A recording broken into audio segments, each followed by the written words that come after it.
No, you can't see the Great Wall of China from space. It's a cool myth, but it's still a myth and has nothing to do with reality. NASA confirmed it, and now you know it too. Still, the wall is a magnificent place, and you're lucky today. I'm taking you there, so fasten your seatbelts.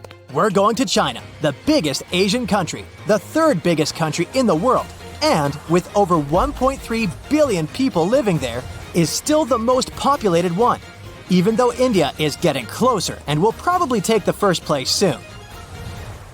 China is also one of the oldest nations in the world. It has 3,500 years of continuous written history, but the civilization existed long before that. Historians believe that China wasn't populated by settlers that came from somewhere else. The Chinese civilization most likely got formed from local Stone Age people who lived on the territory since the prehistoric period. So no wonder that the country is full of history and ancient landmarks, and I'll show you a couple. We are at the Great Wall. It's over 13,000 miles long, almost 5 times the distance between New York and Los Angeles, or a bit longer than the distance between North and South Poles. This is impressive, even today. Of course, it didn't take a day to build it. In fact, the wall was being built for centuries. Maybe you know that ancient cities had walls around them to protect the locals from the invaders?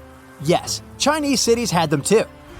The first Chinese emperor united the country in 220 BC and got a brilliant but very ambitious idea to turn all city walls into one big wall that would defend the country's borders. So the process started.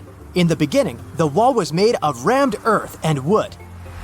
Every next emperor would pick up the big wall project, strengthening and extending it, repairing, but also modernizing construction techniques. Some used brick to build the wall, some moved on to granite and marble blocks. Watchtowers and platforms weren't there from the beginning as well. They were added 19 centuries after the construction started.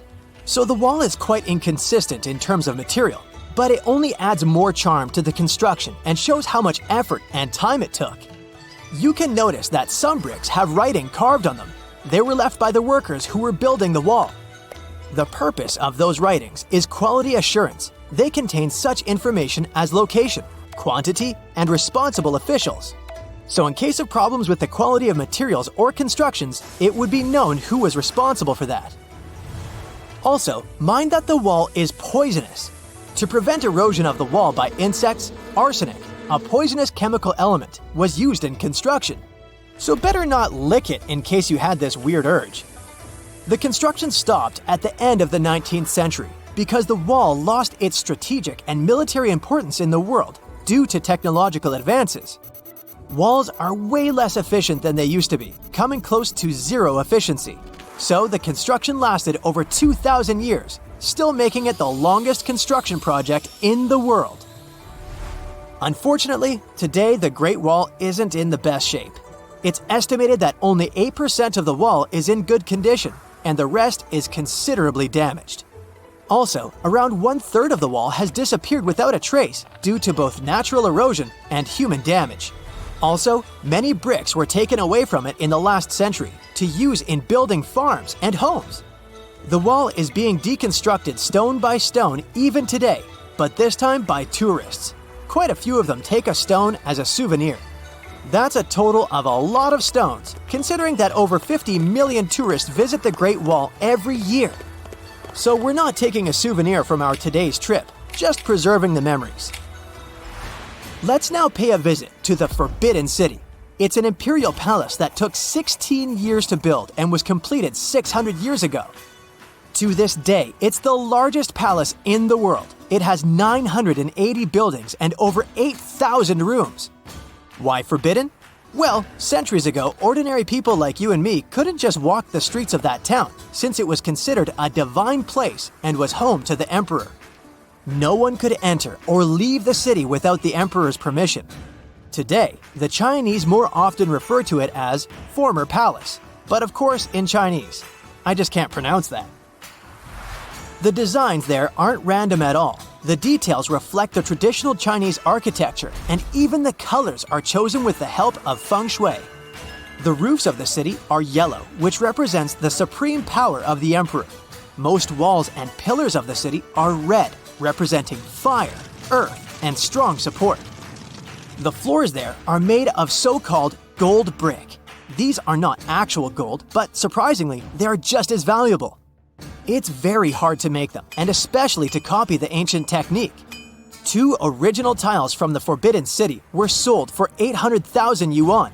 It's 115,000 US dollars. You can also see animal statues on roofs. Just like colors, animals have meaning in Chinese culture. Dragons, phoenixes, and lions are the most powerful ones. Dragons symbolize strength and good luck and are crucial for the culture. They appear everywhere, in idioms, legends, astrology, art, and so on. In ancient China, emperors were considered sons of dragons. So it seems like the Targaryens aren't the only ones after all. And ordinary people weren't even allowed to have items with dragons. As for a phoenix, in Chinese mythology, their rare appearance during the ascent to the throne of a new emperor is a good sign of harmony. In feng shui, it's also a symbol of luck, and when used correctly, it's believed to bring positive energy to the house. Lions signify strength and power. They always come in pairs, a male and a female, and they're the guards. The number of animal statues on the roof signifies the importance of the building. The city is made of wood, and without any nails used, they are considered violent, so they aren't welcome. You can imagine that a wooden city is a serious fire hazard. A little fire and the city with a 6th century history will quickly turn to ashes. So, fire prevention is taken very seriously there. The city has a whole bunch of firefighting equipment, and there's even a special fire brigade that knows the whole layout of the city better than their own apartment and watches the city every day. Walking around the city, you can notice something very unusual. No birds are sitting on the roofs here, ever. When it was built, the birds were taken into account, and the engineers constructed the roofs in a particular way to ensure that no bird can land and sit on them. The roof spines are wider than the width of birds' claws, and the slope of each roof is higher. Also, the roofs are made of slippery tiles, so the birds can't land there. What do they have against the birds? Well, this way the city stays cleaner and looks more magnificent. So, there are no birds, but there are over 100 cats in the city. They actually are an important part of this story. Some of these kitties are royal descendants. You see, 2 royal dynasties that lived in the city kept cats. The dynasties later collapsed, but the cats stayed in the city and have lived there ever since.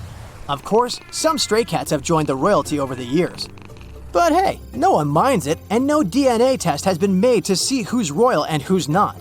After all, they all equally patrol the city, hunt mice, and possibly some stranded birds, and guard the city. So all cats are welcome. There are many myths around arguably the greatest structure ever built by humans, the Great Wall of China. Some say it's so grand that it's visible from space.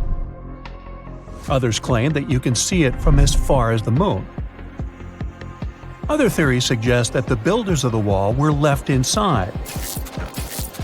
Well, sorry to disappoint you, but all these impressive stories are just myths. But even with those stories busted, the Great Wall of China is an impressive and truly breathtaking structure. So let me tell you its true story. Today, China is one of the most populated countries in the world, counting as many as 1.4 billion residents. It's also one of the oldest nations in the world. It has 3,500 years of continuous written history, but the civilization existed long before that. There is a theory that while the European continent, for example, was most likely reached by humans from Africa, China wasn't populated by settlers that came from somewhere else. Some people believe that the Chinese civilization got formed from local Stone Age people who lived on the territory since the prehistoric period. So now, the Great Wall of China. It's truly big even by today's standard, stretching for over 13,000 miles. To imagine it better, it's almost 5 times the distance between New York and Los Angeles. Or even a bit greater than the distance between the North and South Poles. Even in modern times, people have never built anything close to this big. Of course, it didn't take a day to build the Great Wall of China. 2, Keep going. In fact, the wall was being built for centuries. Maybe you know that ancient cities had walls around them to protect themselves from invaders. Yes, Chinese cities had them too.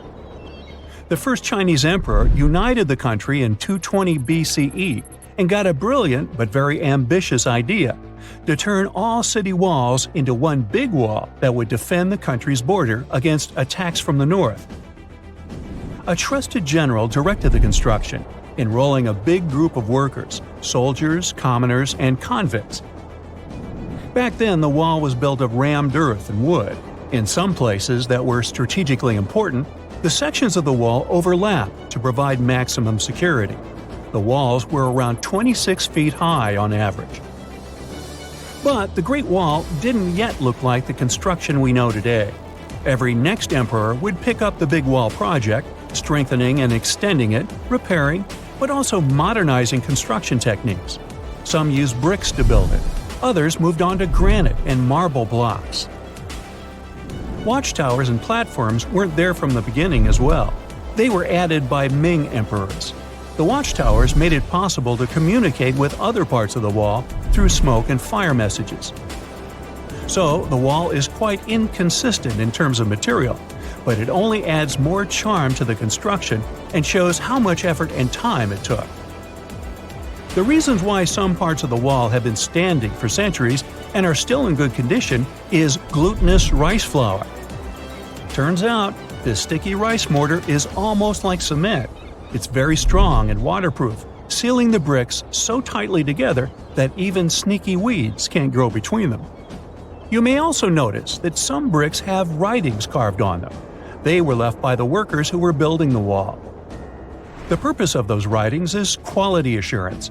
They contain such information as location, quantity, and responsible officials. So, in the case of some problems with the quality of materials or constructions, it would be known who should be held accountable for it.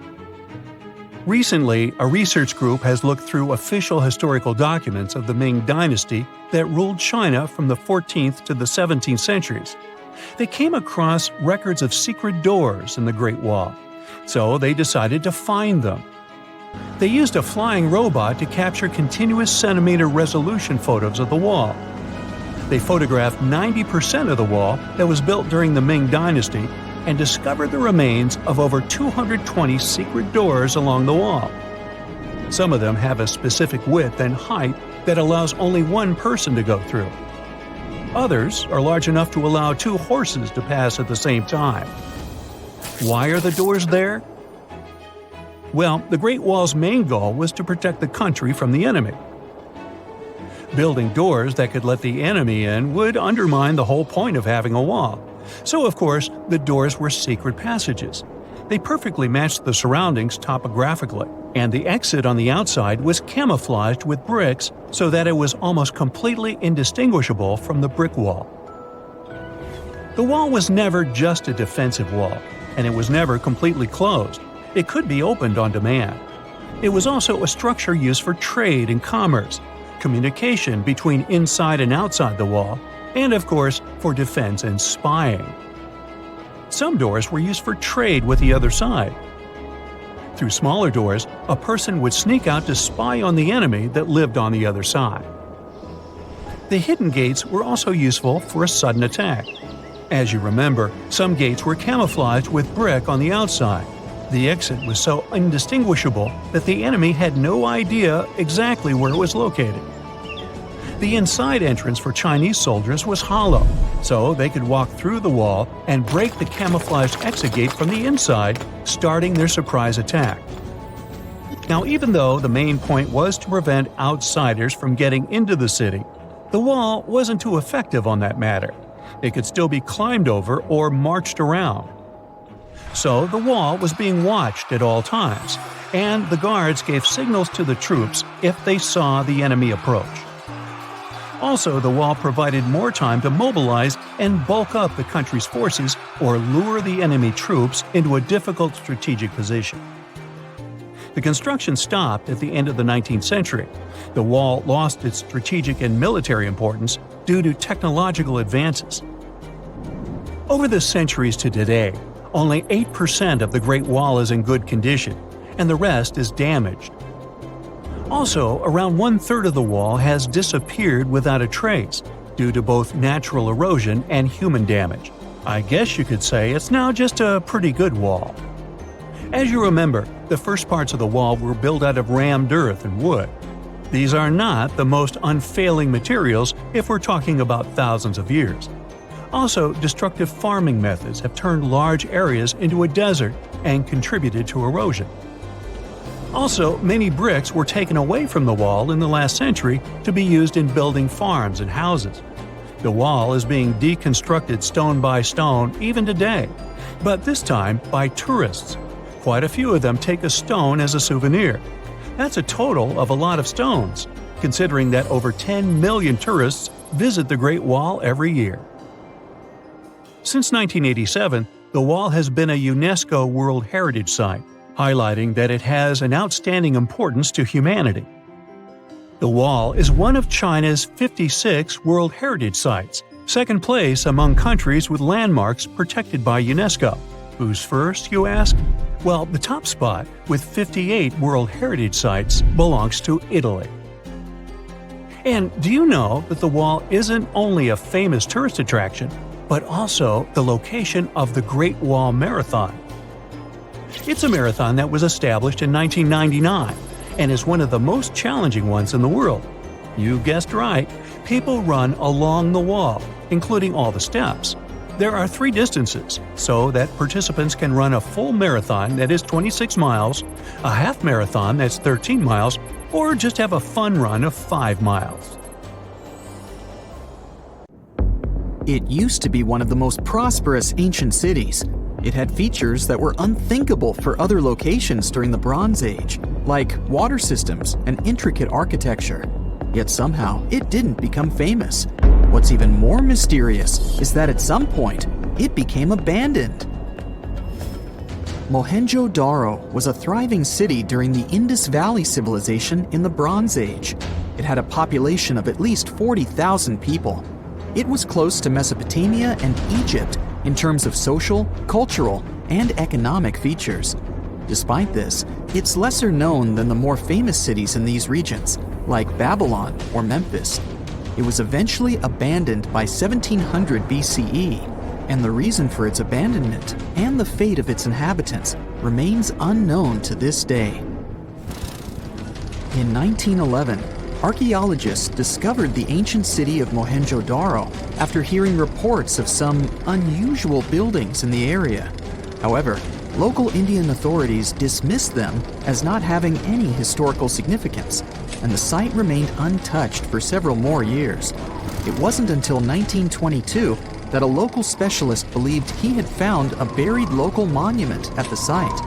This led to large-scale excavations and the eventual naming of Mohenjo-Daro as a UNESCO World Heritage Site in 1980.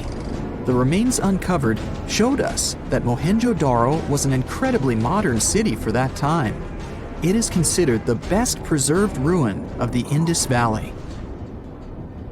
One of Mohenjo-Daro's most impressive features was its advanced sanitation system.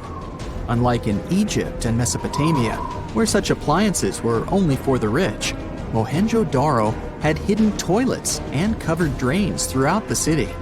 Excavations have uncovered over 700 wells, as well as private baths and a large communal bath. Remarkably, even private homes had toilets, and waste was efficiently disposed of through a city-wide sewage system. The people of Mohenjo-Daro were highly aware of their surroundings. As the city was located near the Indus River, they built a strong defense against floods by using clever drainage systems. Over the centuries, they produced beautifully crafted pottery, jewelry, figurines, and other items that were traded as far as Mesopotamia and present-day Oman. Archaeologists have observed the use of standardized building materials in this ancient city, even though they didn't have the necessary machines back in the day. Interestingly, all the bricks were nearly the same.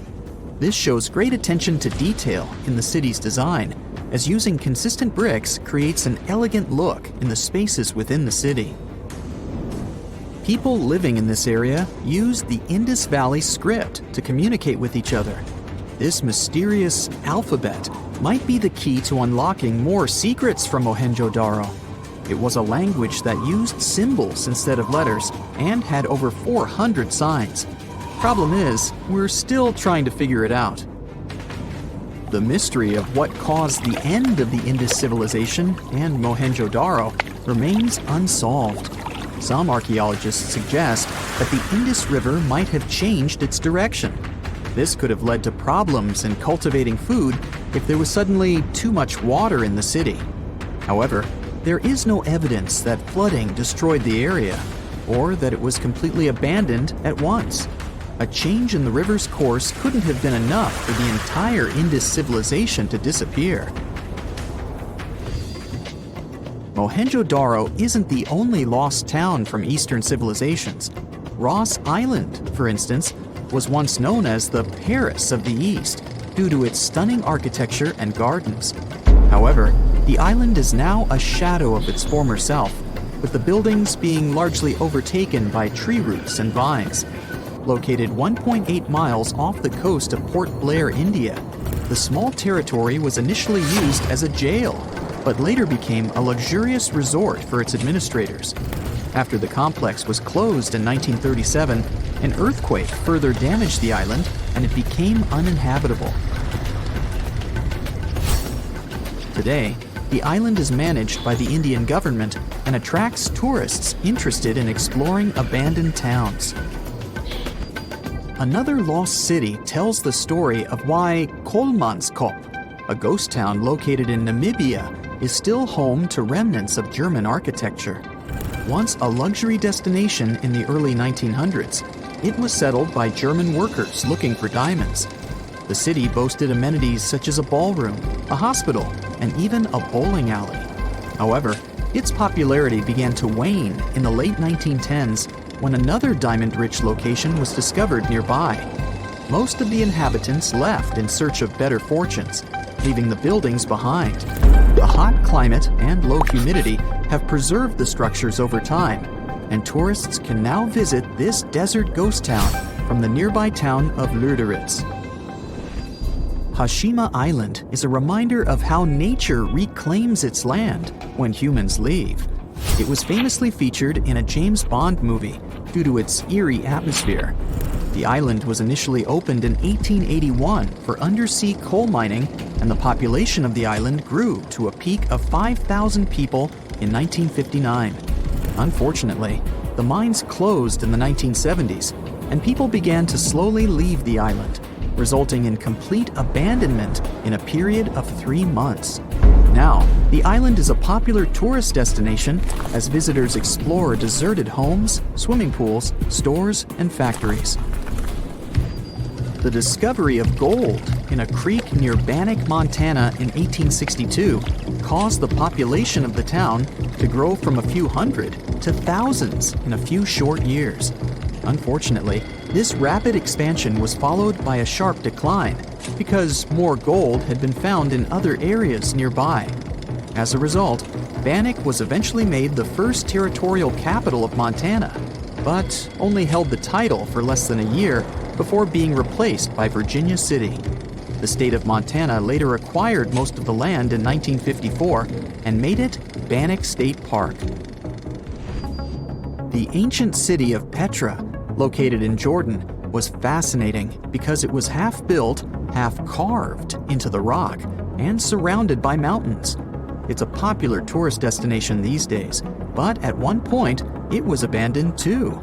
Many things led to its decline, like bad government and changes in how people traded. Natural disasters didn't help either. This city saw a lot of earthquakes ruining its constructions and damaging its water systems. Since people had no place to live, no water, and nothing to sell to make money, they eventually moved on to better locations. The city remained hidden for almost 500 years until it was rediscovered in the 1800s. Most of the tourists going to Santorini have no idea that the island is home to the remains of one of the largest volcanic eruptions in human history, the Thera eruption. This catastrophic event took place some 3,600 years ago. Akrotiri, one of the towns on the island at the time, was buried under the eruption. Unlike Pompeii, however, no traces of people and civilization were found, suggesting that people had enough time to flee the volcano before it blew up. Henry Ford, the renowned American industrialist, created the Ford Motor Company in 1903. In 1927, he began working on a grand project, Fordlandia. His goal was to construct a massive rubber plantation near the Tapajos River in Brazil to provide a steady supply of rubber for his car tires and hoses. His idea was to make the town a paradise, with swimming pools, golf courses, bungalows, and even weekly square dancing sessions. Unfortunately, the trees in the plantation soon became infected with leaf fungus, making the project a failure. Ford invested a whopping $20 million in this endeavor, yet it was unable to produce the necessary rubber. So Ford sold the land to the Brazilian government in 1945. The buildings that were built are still there, although they have been taken over by nature and are visited by tourists.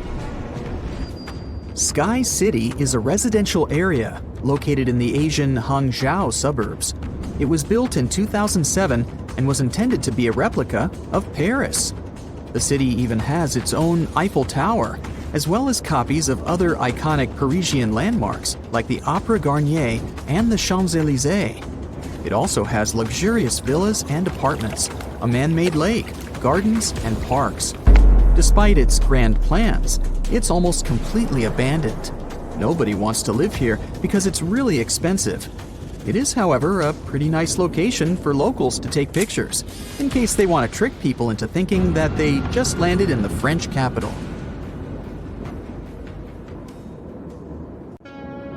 You know, scientists make discoveries that change the world, but even they can face mysteries. Here are 10 things that have baffled scientists. Imagine that you constantly hear a low-frequency hum, and no one can trace its source. Roughly 4% of the world's population hears the hum. It's a geography-free sound. I mean, people all around the world hear it, so the name varies from Tao's hum to Auckland hum, depending on the region where it gets generated. The sound is just on the threshold of human hearing. People hear it less when they're outside, and it gets louder indoors, especially at night. What's even scarier is that you cannot unhear it once you've heard it. Some folks say it started in London around the time of Charles Dickens, who wrote A Christmas Carol, and the low-frequency sound actually comes from the humbug. Or not. Actually, the earliest cases were recorded in Bristol, UK, dating back to the mid-1970s. Scientists have various theories about where the hum comes from and why only some people can hear it, yet they don't have a clear answer. It could occur when ocean waves move along the ocean floor. They shake the Earth when they collide with continental shelves. Or this might be happening because of volcanic eruptions and earthquakes. Oh, and how about ultra-low frequency radio signals used to communicate with submarines or even 5G? Upsweep is another type of unidentified sound. It was discovered in 1991 in the Pacific Ocean. The sound is high enough to be recorded throughout the ocean. Scientists theorize that the sound could be related to underwater volcanic activity. Interestingly, the volume of the sound has been diminishing compared to its volume when it was first discovered, yet it still can be detected. Plus, it's seasonal. It reaches its highest volume in spring and fall. Is it related to seasonal changes? No one really knows for sure. The next mysterious thing is a cone-shaped monument found in the Sea of Galilee in Israel. This monument was discovered accidentally by sonar scanning in 2003, but the findings were published only in 2013. The monument weighs 60,000 tons. It was once submerged by rising waters. Archaeologists say the monument is enigmatic because they can't figure out where it's from. They don't know what it's connected to or its function, so this big and unusual thing remains a mystery. Now let's move to Göbekli Tepe, Turkey. This place offers you one of the most archaeologically significant sites in the world. Why is it important? Well, it has massive carved stones about 11,000 years old. To put it in perspective, they're 6,000 years older than Stonehenge. Ancient people placed these stones before they began farming or crafting metal tools or pottery. So the existence of this place goes against the chronology of civilization we're familiar with, where people farmed first and built second. Apparently, it wasn't like that. In any case, a good question is, what was the purpose of this site? Was it built to worship some spirits? Yep, archaeologists believe it might be the world's oldest temple. Okay, say this with me. Paleodictyon notusum. Yeah, I know it sounds like a chemical formula. This is a living fossil found deep down on the ocean floor. A creature makes these hexagonal burrows, that for sure. Yet scientists can't identify the artists. Now, what do I mean by living fossil? Well, Paleodictyon notusum is a creature believed to produce a burrow nearly identical to Paleodictyon fossils. Is it a worm-like animal that made them? Scientists don't know. One thing is clear, this isn't some random stuff created by geological forces. Now, speaking of fossils, take a look at this giant one. Its informal name is Godzillius. It was discovered in 2011 by an amateur paleontologist. This is a scientist who studies the history of life on Earth by analyzing fossil records. Anyway, back to Godzillius. It's almost 7 feet in length and 9 feet tall if you were to measure it upright. This fossil is 450 million years old, coming from the time when Cincinnati was underwater. It might be a fossilized algae mat, but some scientists have different opinions. This is a massive tunnel found in South America. The tunnel is at least 8,000 to 10,000 years old. At first, researchers discovered a couple of colossal burrows. They were enormous and neatly constructed. Geologists were amazed, saying they had never seen such structures before. There's no known geologic process to explain their formation. I mean, researchers have known about the burrows since the 1930s, but back then they believed that these tunnels were just some sort of archaeological construction, until they discovered huge claw marks on the walls and ceiling. They reasoned that some extinct species could be the ones to have left these marks. Many geologists strongly believe they found the burrows of giant ground sloths and armadillos. The structure is the largest known burrow from the Paleolithic age in the Amazon. Yet experts have many questions. How come such a deliberate-looking structure could form naturally? A researcher then discovered another strange cave. This one was hundreds of miles away from the massive tunnel. Fast forward, there are now more than 1,500 burrows from the Paleolithic age found in Brazil. What's even more interesting is that some of these caves are connected to tunnels that sometimes lead to chambers. I'll continue with a natural phenomenon. What if I told you that every year, especially in October, fireballs appear on the Mekong River in Thailand? According to legends, Naga fireballs are a call for Buddha to return to Earth, and river serpents are the ones making these calls. Well, that's a myth, but what does science say about it? Is it related to a flammable gas? There are no clear answers yet. These fireballs appear to rise from the water.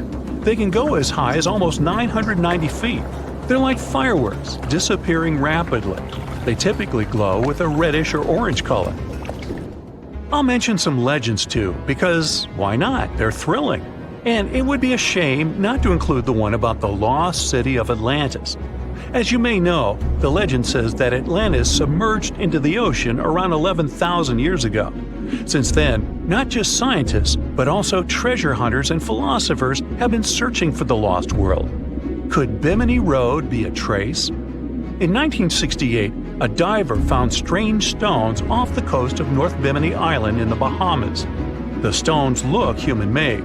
It's like they were evenly spaced out and laid in an orderly row.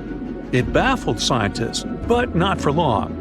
Carbon dating analysis of the blocks revealed that geological forces created the road naturally.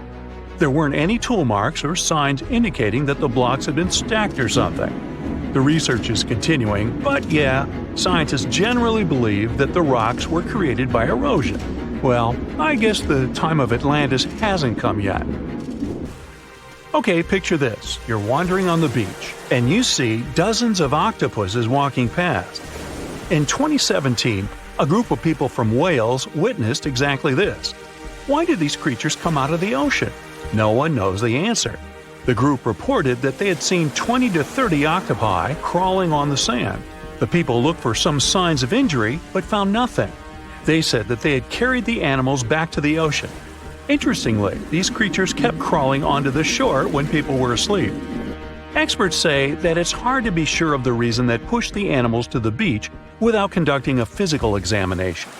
They're still speculating about the reason behind this unusual and rare occurrence. Could it be overcrowding? Furthermore, the octopi were well armed. A separate study points out that the more fishers hunt large animals that feed on octopuses, the more the octopus population grows. Maybe that's why these creatures have to go farther to find food or shelter. But without proper research, these are only theories. There's a lot we don't know about space, too. So here's a bonus fact about the yellowish source of life in the solar system. Scientists have discovered a new type of wave inside the sun. These waves move in the opposite direction to the sun's rotation. Plus, they move super fast, so fast that it's beyond our understanding. Researchers have different theories about the function of the waves. If they figure out their role, this could give them additional insight into the processes happening inside the sun. And yes, the octopi were well armed. Now, if you could get into a time machine and travel back to 1969, you'd see something spectacular. What you're looking at isn't some random desert. It's one of the most powerful waterfalls, completely dry. In the summer and fall of 1969, the American side of Niagara Falls stayed without water. It lasted 6 months. Researchers wanted to study the rock face of the falls. They were afraid it was going to become too unstable because of erosion. Erosion is the process when natural forces, such as water and wind, wear away earthen materials. For example, if you see glacial ice become muddy, it means erosion is happening. 3 waterfalls that cross the international border between Canada and the United States together make something we know as the magnificent Niagara Falls. The 3 waterfalls are the Horseshoe Falls, the American Falls, and the Bridal Veil Falls, in order from largest to smallest. The American Falls are fully on the American side, while the Horseshoe Falls are primarily on the Canadian side, divided by Goat Island. The Bridal Veil Falls, the smallest of them all, are on the American side, but separated from the others by Luna Island. Don't America and Canada have a cool natural border? Many didn't believe we could actually go against wild nature and stop such insane amounts of water from flowing. But we did it. It took a 600-foot dam across the enormous Niagara River to really shut down these astonishing falls. This means they had to divert 60,000 gallons of water every second so that the remaining flow traveled over the biggest Horseshoe Falls, the ones that are completely on the Canadian side of the border. Over 27,000 tons of rock were used to construct that dam, and more than 1,000 trucks carried that rock back in the hot summer of '69. On June 12th, the American Falls stopped after their continuous flow for more than 12,000 years. So the Horseshoe Falls then took the extra flow and absorbed it so that research could be done. But the locals were still worried. They knew it wasn't possible to control such amounts of water. They were afraid the water might take a different route and cause a catastrophic flood. They were worried that tourists wouldn't come anymore if teams didn't manage to make the waterfall flow again the way it used to. But tourists kept coming even that summer, and they got a unique chance to see something no one had ever seen before or after. During that period, there was even a temporary walkway built only 20 feet away from the edge of the now dry falls. It helped workers to clean the bottom of what used to be a river, so tourists could go there and explore the wild landscape of the falls that was usually under the water, hostile, and not accessible to visitors at all. As they were exploring the dried bottom of the falls, researchers stumbled upon millions of different coins people had thrown in the water over decades, maybe to make a wish or for some other purpose. Wow, a Niagara Falls piggy bank! Well, they removed most of those coins. I wonder who got them. But in the past couple of decades, more and more tourists have been coming here. Imagine all the things they could find now. More coins, of course, but also lost cameras, errant drones, cell phones, and other things careless visitors could accidentally drop in the waterfalls. The idea of removing all the water and turning Niagara Falls into a desert proved to be possible, but it may need to be done again.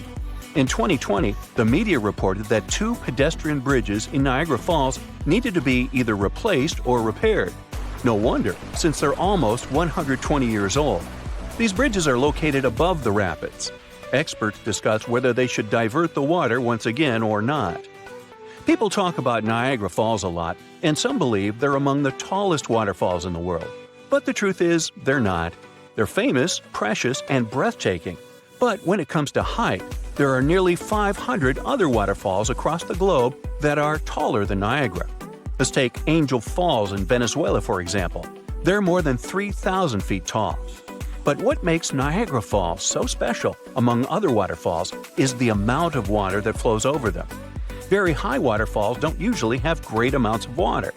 The combination of all those huge amounts of water and the height is what makes Niagara Falls so breathtaking.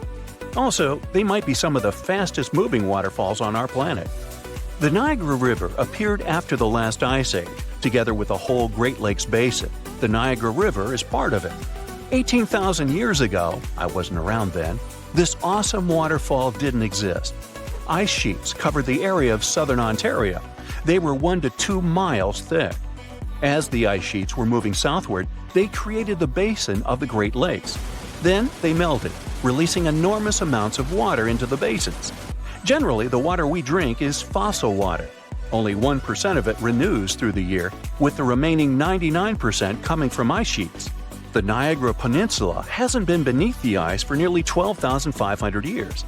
As the ice melted, the resulting water started to flow down through what later turned into Niagara River, Lake Erie, and Lake Ontario. It took a lot of time, but the water eventually eroded cliffs and formed these spectacular falls. Now, you might have noticed that the Niagara River is amazingly green. This specific color tells us how powerful the water is when it comes to erosion. Every minute, Niagara Falls spews over 60 tons of dissolved minerals. All that, together with dissolved salt and finely ground rock, makes the color so magnificent.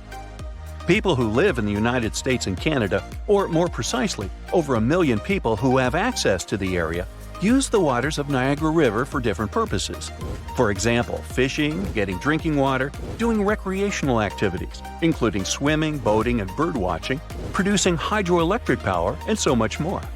Now, the first hydroelectric generating station in the world was built at the end of the 19th century, and it was right next to the falls. Pretty soon it started paying off because people were getting electricity from it. But this electricity could travel only 300 feet, so something needed to be improved there. Nikola Tesla was the one who took up the challenge and made the necessary changes. He discovered that electricity could travel long distances if an alternating current was used. Today, several Niagara Falls power plants provide over 2 million kilowatts of power. Okay, I'll tell you another interesting thing. 1969 wasn't the only time when Niagara Falls stopped. Back in 1848, the water didn't flow over the falls for up to 40 hours. Now, the falls were already very popular among tourists and a useful source of energy for local people, so no wonder they freaked out. Nature was to blame this time. Ice blocked the source of the Niagara River. An American farmer was the first one to notice it. It was March 29th, and he went for a walk right before midnight. Soon, he realized he couldn't hear the powerful roar of the falls. He quickly went to the edge of the river and stood there in shock. There was hardly any water. Factories and mills had to shut down because they depended on that water. Turtles were just wandering around. Fish didn't survive. Some people took a walk on the river bottom, taking little things they could find there as souvenirs. But 2 days later, on March 31st, people heard a distant rumbling coming from upriver. It was getting nearer and louder until a wall of water appeared in front of their eyes. And one of the world's greatest attractions that millions of tourists visit every year was back in business again. Magnificent and, in the end, invincible. As it should be. The Javari Valley in Brazil is an untouched jungled area of 33,000 square miles, slightly larger than Austria. This place is protected to stop outsiders from entering. This isolated area is home to one of Brazil's largest indigenous territories. Here, uncontacted tribes with no understanding of the outside world can live peacefully in the jungle. Observation is only made by officials from the air. It provides a small glimpse and a better understanding of how early hunter-gatherer societies once lived. Up to 3,000 inhabitants within 14 different tribes live deep inside the reservation in up to 19 villages. This makes the Javari Valley one of the largest concentrations of isolated peoples in the world. It's illegal for outsiders to enter this area, as contact with outside humans would be volatile to the natives' health. These remote tribes haven't evolved an immunity to the many bacteria that we have, so it's crucial they are left alone. Within the Vatican, there is a massive secret storage room. It contains up to 52 miles of shelving for archives that date as far back as the 8th century. It contains many significant letters, books, and other documents from notable people collected by the Vatican. One letter from Abraham Lincoln here is from the 1860s, discussing the progress of the USA with the Papal States. Another is from Queen Mary of the Scots when she sought help from the Pope in 1587. And there are even documents regarding the trial of Galileo in the 17th century, as he questioned the true movements of the Earth moving around the Sun. There are 1,200 years of documentation regarding world events. However, most of it is secret, as access is only provided to academic researchers. And to be one of those, you will need to be the minimum age of 75 and must renew your request for access to the room every 6 months. And even then, while you poke through the secret documents, you are under constant supervision of the Swiss Guard. With so much secrecy, it would be interesting what else could be hidden in these confidential documents. Halfway between Hawaii and Australia lies the lonely Howland Island. It has a long history of being an isolated and unforgiving location. Since 1857, miners spent 2 decades extracting bird droppings that were centuries old, a valuable fertilizer at the time. The island was abandoned until 1935, when the USA attempted to make a colony there. They were excited to build its first airport. They expected it would one day be a great location for a stopover flight, creating an easier connection from Australia to California. A flight path had even been prepared on Howland Island for the arrival of Amelia Earhart. It was all set up as a landing point for her circumnavigational flight of the globe. Unfortunately, Amelia lost contact before making it to the isle. The dream of the airport to be used on the Trans-Pacific flight path was abandoned, and the colony soon dispersed with no further attempts to repopulate it. But the island is now a protected reservation for the fragile ecosystem that surrounds it. It's visited once every 2 years to assess the regeneration of wildlife, and no one is allowed to enter without official authorization. Heard Island is an offshore territory of Australia. 80% of it is covered in ice, and it has the country's only active volcanoes. It's also surrounded by glaciers, with the highest descending to sea level from 7,900 feet. If you're lucky enough to gain authorization to access the island, you can do this only by sailing 4,000 miles across rough seas. After you've successfully sailed the long voyage, you'll find yourself in this uninhabited 142 square mile territory. Congrats! You've made it to one of the most isolated places in the world. Only whalers and sealers sometimes lived here until the 1880s. And since these whalers left, only researchers have made the daring voyage. Since 2011, no one has returned. All the buildings have broken down over the years from the extreme weather, so it's not the best option for a vacation. With freezing temperatures and powerful winds that can reach 110 miles per hour, only the hardiest of plants and animals can survive this place. In France, there's a network of caves called the Lascaux Caves that provides artwork that is truly unique. Wall paintings that date back 17,000 years ago from the early Magdalenian age provide around 6,000 images. They decorate the walls, giving a great insight to what types of animals existed in that ancient period. Some of the animals portrayed have been extinct in France for thousands of years, like the ancient aurochs and rhinoceros. Painted in a mixture of red, yellow, and black colors, made from several different mineral pigments, the pictures depict what hunter-gathering societies hunted from the region. But the ingredients were vulnerable from tourists' visits, which were then stopped in 1963. The carbon dioxide from the visitors' breath and presence of light caused lichens, crystals, and molds to appear in the caves, which provided potential damage to the minerals of the paintings.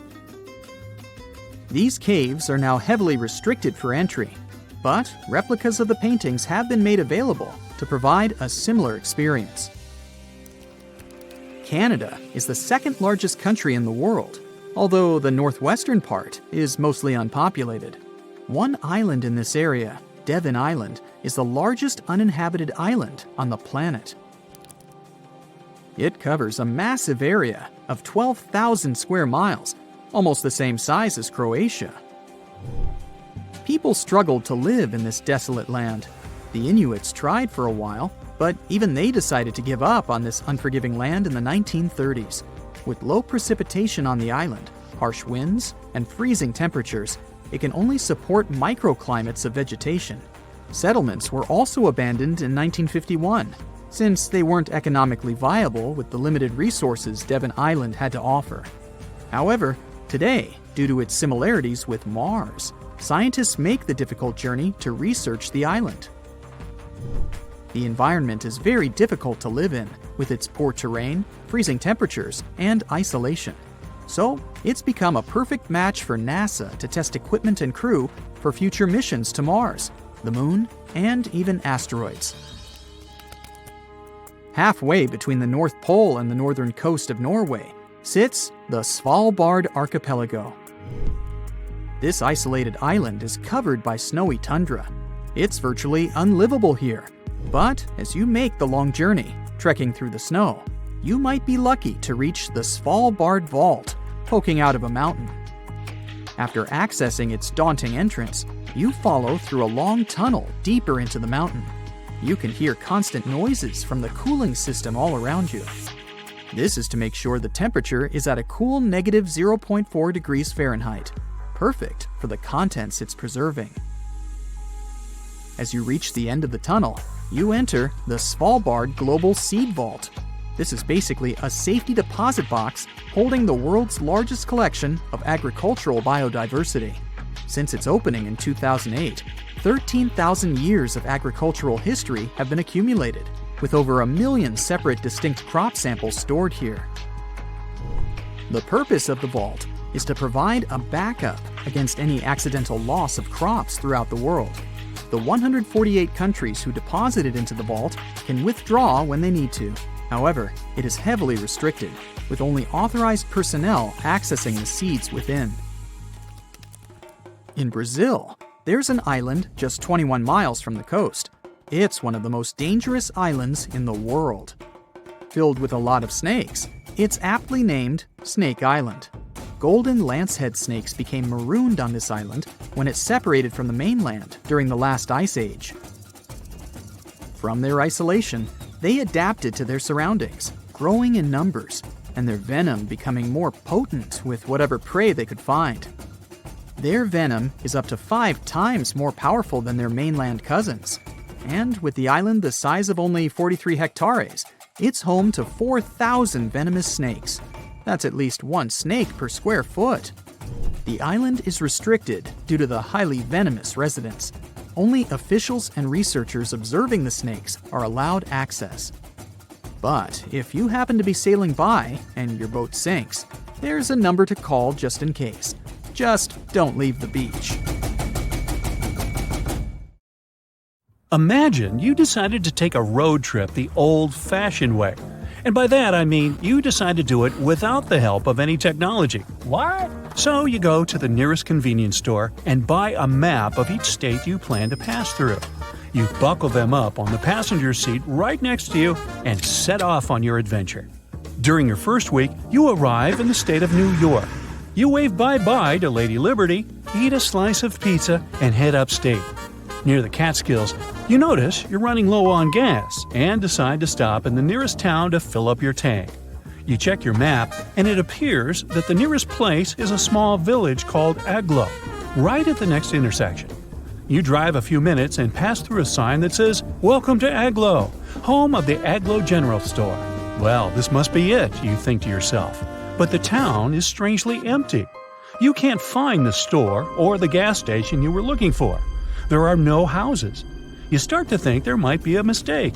Aglo doesn't seem to exist. This story may sound made up, but it could have actually happened to anyone passing through New York a few years ago. Actually, the so-called town of Aglo is what is called a phantom settlement or a paper town. There are several of these around the world, but Aglo is probably the most famous. Paper towns are basically fake towns. That is, they don't really exist. They're made up of Easter eggs put there by map makers as a kind of copyright trap. Maps are tough to make. To create a map from scratch, one has to do years of fieldwork or analysis of satellite photos. That's why plagiarism has always been rampant among map makers. It's pretty easy to redraw the same geographical features from one map onto a new map, and it is hard to get caught. People are, after all, drawing the exact same world. That's why map makers came up with a way to catch individuals stealing their data. Some map makers may include a mountain that is bigger than they are in reality. Others might add a slight turn on a road, where in reality there is none. For example, in the early 1970s, a fake mountain peak appeared on some Boulder County maps. The addition of this previously unknown peak, called Mount Richard, into local maps began to confuse Colorado rock climbers at the time. It turned out that Mount Richard was one of these copyright traps, put there by a local mapsman called Richard Ciacci. Let's just say he must have decided to pay a tribute to himself with this little addition. Now, adding a paper town is perhaps one of the most extreme solutions, one that mapmakers hope goes unnoticed. But that's not what usually happens, which leads us back to the Aglo story. Mapmakers Ernest Alpertz and Otto Lindbergh from the CDG, General Drafting Corporation, were part of the largest map publishers of the 1930s. Back then, the company was commissioned to create a map of the state of New York. That's when the two men had an idea. In order to prevent copyright infringement, they would create a phantom settlement combining parts of their names together. They came up with the strange name Aglo and added the fake town along Route 206 near the water reservoir of Catskills in upstate New York. The area was supposed to be, in reality, a dirt road. Years later, Rand McNally, another map designing company, produced a map of New York that included a town called Aglo in the same location where CDG had originally placed it. Lindbergh was convinced that he had a copyright case against his competitor, but the story just kept getting more complicated. Both companies went to settle the case in court, but as it turned out, McNally had a legitimate reason for adding Aglo to their version of a New York map. You see, in order to fabricate their maps, McNally did a thorough research on real estate and establishments located in each existing town. And as it turned out, Aglo was not an empty town when they drew their map. Records show that the town housed an establishment named Aglo General Store. Sure, it was the only building in town, but that was enough for the mapmakers to believe that such a town really existed. They added Aglo to the map like they would add any other town with physical establishments. It seemed they weren't infringing any copyright if this once phantom settlement had somehow come to life. The plot twist is that CDG's Alpers and Lindbergh could never have foreseen that someone would decide to occupy a made-up town. But it happened. One day, someone bought a map from a regional gas station that had Aglo marked on it. The person wanted to open a store more or less where Aglo existed, so they decided to name the store after the town it was in. They trusted the accuracy of the map they bought and named their business Aglo General Store. After all, why would there be a non-existent town on an official map? The general store didn't last many years, only enough to turn this story into a mess. On the bright side, this whole debacle turned Aglo into a super famous fictitious settlement. It became a tourist spot, with people driving from all over the U.S. to get a picture of the town's welcome sign. Now, as we said before, paper towns are plenty around the world and over time, too. A 2005 BBC documentary revealed that the City of London alone had over 100 tiny fake streets or paper streets around the city. For instance, the so-called Moat Lane is supposedly a curving road in Finchley, North London. But if you ever decide to go visit, you'll find nothing but trees and gardens. And what about Argleton, a town in the north of England, or more accurately, an empty field in northeastern England? Argleton existed for a while on Google Maps. There were hotel listings and apartments for rent in town. Well, the only thing is that they weren't really in Argleton, but rather in nearby settlements.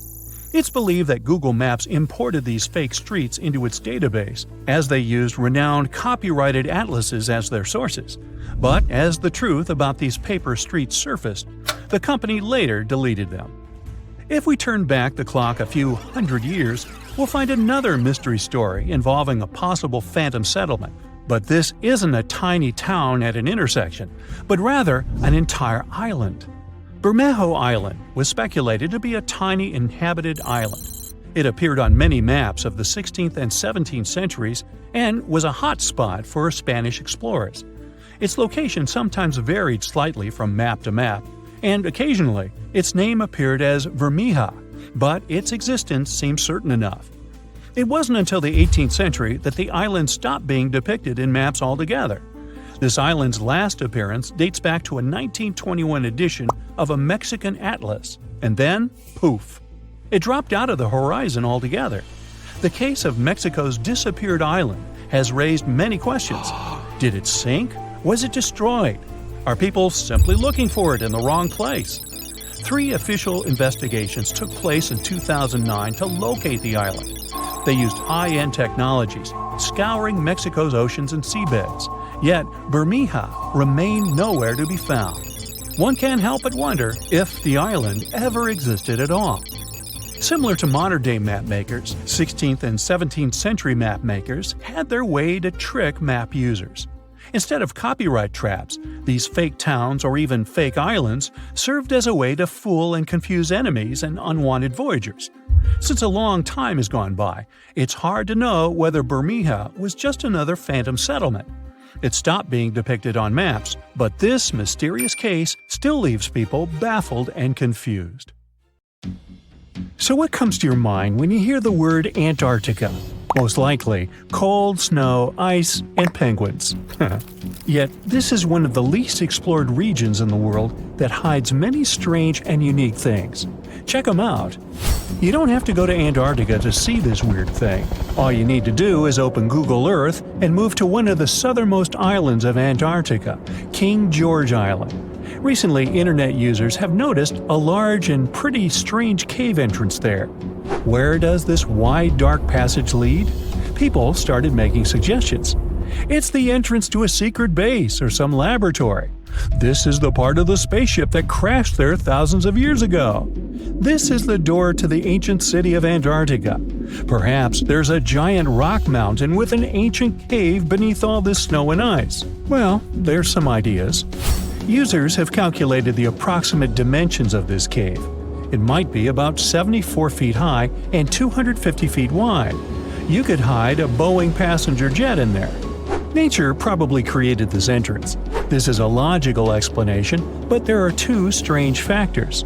First, take a look at the foot of the mountain. It seems that there are steps there. They're dark in color, as if they're made of stone. And if you look closely, you can notice something similar to human footprints. Has anyone entered this cave? Or maybe someone is still living there now. The second oddity is the disappearance of the mysterious finding. For the first time, people noticed it in a Google Maps snap in 2007. Then the entrance disappeared. Then it reappeared a few years later. After that, it vanished. And in 2022, people saw it again. Perhaps old snow melts, a new layer falls, and then the wind blows it away and the cycle repeats. But the alleged steps leading deep into the cave make one doubt the natural origin of this tunnel. You can easily find the coordinates on the internet and visit the cave via Google Earth. You might see something there and tell the world. There's another strange thing people discovered with the help of Google Earth. In 2020, one user found a strange object that looked like a giant ship 100 miles off the coast of Antarctica. It was covered with ice and snow and lying on its side. It looked like a cruise ship. You could notice the windows, the deck, and the bridge. But not all people agreed with this. Some claimed it was a spaceship. Others said it was some kind of secret building. The user who first noticed the ship stated that its size was about 400 feet, which is the perfect length for a passenger vessel. But what is this ship doing in such a remote place in the middle of a glacier? How did it get here? Who was its captain? No one has found the answers to these questions yet. In 2016, people using Google Earth discovered a photo of an unknown sea monster floating off the coast of Antarctica. This creature resembled a giant squid with a length of about 200 feet. This is slightly shorter than 3 train cars. Just imagine this kraken swimming in Antarctica's dark, icy waters and dragging to the bottom everything it meets on its way. Maybe it's the great and terrible Chulu, or one of its offspring. You will quickly notice this blood-red waterfall among Antarctica's endless, dazzling white landscapes. Don't worry, it's not blood. For many centuries, the waterfall has been painting snow in a bright red color. The stream flows straight out of a white iceberg. Let's look inside and find out what's happening there. Millions of years ago, there was a small crystal-clear pond, but then a glacier formed around it. A thick layer of ice and snow blocked sunlight, heat, and oxygen access. For millennia, the reservoir remained in this cold vacuum. But at one point, the water made a hole in the icy wall and broke out. When this salty water comes into contact with oxygen, it immediately turns scarlet or rusty. Antarctica is the only place where you can find such a unique natural phenomenon. One of the driest places on Earth is located in Antarctica. It's one of the most lifeless deserts in the world, the McMurdo Dry Valleys. In this desert, you won't see the scorching sun, hot sand, and cacti. A desert means a place with a lack of precipitation and life. The McMurdo Dry Valleys meet these parameters. But this place is also unique for Antarctica, since you won't find glaciers there.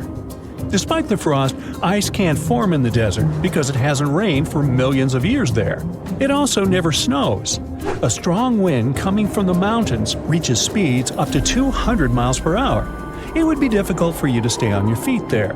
The wind is filled with moisture. It heats up and evaporates all the liquid and snow in the desert because of its high speed. Only dry air reaches the ground. But you can find several lakes there. They don't freeze, only thanks to the high concentration of salt. The water is so salty that large life forms can't develop there. But scientists have found microscopic organisms near the lakes. 20 million years ago, Antarctica was filled with swamps, trees, and swarming with insects and animals. But now, it resembles the surface of Mars, literally. Scientists and astronauts are exploring such regions as the McMurdo Dry Valleys, since the natural conditions there are similar to those on the Red Planet. So, before you go to Mars, you can practice living in similar places on Earth. Also, scientists discovered an underwater world in the Antarctic filled with hundreds of amphipods, crustacean animals similar to shrimp. Wait a minute, it happened in the Antarctic? But the McMurdo Dry Valleys are located in Antarctica. Well, the words are very similar, but what is the difference? Oh, and don't forget the Arctic. The Antarctic is the region in the southernmost part of Earth that houses the continent of Antarctica, and the Arctic is another land altogether. They have the same natural conditions, frost, ice, and snow, but they're located in different parts of the planet. The Arctic is at the North Pole, Antarctica is at the South Pole. Now, back to the discovery. Scientists put forward theories that the ice of the Antarctic hides a vast network of freshwater rivers and lakes. And in 2022, they found a new ecosystem. Researchers explored the Antarctic Ross Ice Shelf and its underwater rivers. This is a massive piece of ice floating in the ocean. A team from New Zealand used a special drilling rig equipped with a hot water supply to drill a hole 1,640 feet deep. That's more than the height of the Empire State Building. Then, they lowered some video cameras and saw thousands of crustaceans swimming in different directions. So it seems they're very unorganized. In the waters of the Antarctic, you can also meet some of the scariest creatures on the planet. These are sea spiders. They got this name because they resemble land spiders, but they're actually a species of marine arthropods. And unlike land spiders, those in the ocean are much larger. They look like 8 strong legs without a body. One such spider can be a dinner plate in width. Some of them have no eyes and have proboscises instead of jaws. Sea spiders are poorly studied because they live in deep cold waters. Antarctica hides many little-known animals. There are long tunnels in its glaciers leading to scary darkness. On this cold continent, people have found the remains of giant dinosaurs and other ancient creatures, such as the ancestors of modern ducks. Many underground rivers and lakes hide unexplored wildlife. Even the ice here can be weird. Take a look at these striped icebergs. They have blue, black, green, and turquoise shapes. The color depends on the conditions of the water during freezing. For example, green lines appear because of algae, blue ones form when the water freezes too quickly. Okay, I'm freezing. Time to go thaw somewhere warmer. Hawaii. Yeah. This spiky tree knows how to shoot, so you better stay away from it. It's called a sandbox tree, and you can find it in Amazonia. Initially, its seeds are formed in the shape of a small pumpkin. As time goes by, they harden and mature. But here comes the fun part. Just as they reach peak maturity, the seeds pop and shoot out at a speed of 150 miles per hour. They can even reach distances of 60 feet. That's what makes it so risky to be in their way during the blast process. Not to mention the seeds are poisonous too. Sure, some trees don't grow completely upright, but a tree that's altogether bent, with its branches even touching the ground, is a sight not to be missed. Such a tree, called the El Árbol de la Sabina, grows in Spain. Its shape depends on the wind, as the tree bends in its direction. As a result, not only does it often have a weird shape, but it can also change it completely during different times of the year. This flexible tree can reach more than 26 feet in height and tends to grow in the most improbable of locations, like on rocks. Now, how about a tree that's as old as dinosaurs? Discovered in 1994, the Wollemi pine tree species can be seen in the Blue Mountains of Sydney, Australia. It dates back to over 200 million years, so it's easy to believe dinosaurs might have even roamed around it. Since these trees are endangered and only 100 exhibits exist to this day in the wild, the scientists don't feel like disclosing their location. They want to make sure the trees are well preserved. Also, they're important for science, as studying them may help us uncover new information on the Earth's past. The bark of the tree can teach us many different things, like different temperature periods or exposure to various chemicals. The tree of life gets its name because it's able to withstand difficult conditions and actually thrive. Located in the desert outskirts of Bahrain, the Prosopis cineraria has a very deep root system, which allows it to survive in the scorching heat. The scientists still can't find out how it manages to get sufficient water. It's so special that it gathers over 50,000 tourists each year. La India Dormida in Panama is a mountainous area that's shaped like the body of a sleeping girl. It's part of a bigger, mysterious region called La Val de Anton, one of the largest inhabited dormant volcanoes in the world. And it has some pretty weird trees too, square ones. Even the rings of these trees, meaning the interior of their trunks, are the same shape, with sharp edges, sometimes even at a perfect 90-degree angle. Researchers have tried to piece together why these trees grow in this particular shape. They even tried taking samples of some of the trees and planting them elsewhere, to see if they retain that shape. It wasn't the case, so it's clear that the odd shape of the trees has something to do with the valley itself. Some people believe that a local farmer might have originally planted the trees in boxes, forcing the trees to grow like that, to reduce lumber waste, since round trees often end up being cut in sharp angled pieces. One of the oldest and biggest trees in the world is found in the Sequoia National Park of the United States. It's called General Sherman and stretches at 275 feet. It's almost as big as the Statue of Liberty. Its circumference is equally as impressive, as near the ground it is around 102 feet around. As for its age, we can only guess it to be between 2,300 and 2,700 years. That's an old tree! There are a lot of beautiful species of trees out there, but none as striking as the rainbow eucalyptus found in the Philippines. It almost looks hand-painted because of its multicolored layers of bark. This tree also shades its layers irregularly, which means it shows a lot of colors at once, from green to blue, then purple to orange, and then finally reaching brown. It's not used for decorating purposes, but rather for paper manufacturing. Located in Namibia is a tree that's also weird in shape and pretty dangerous, the bottle tree. Okay, in terms of shape, it's pretty self-explanatory, with a round trunk that narrows down toward the top. But the milky sap harvested from the tree is extremely poisonous. Legend has it that local hunters used to dip their arrows in it for added efficiency.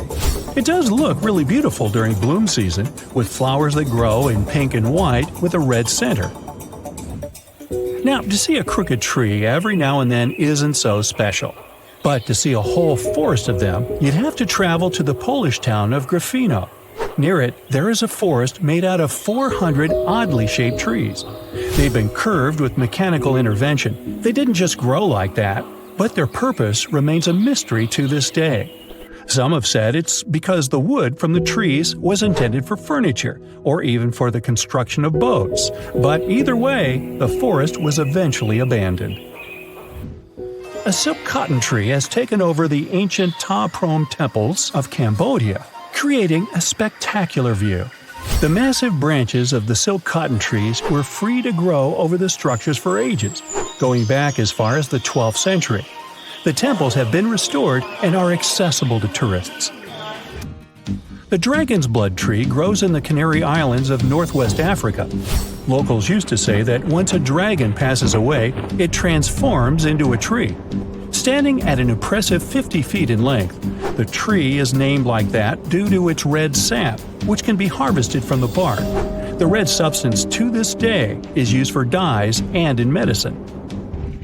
One of the biggest, oldest, and most impressive trees in the world is the Sunland Baobab tree. It's 72 feet high and has a circumference of 155 feet. It's located in South Africa. What makes it even more spectacular is the fact that it is naturally hollow inside.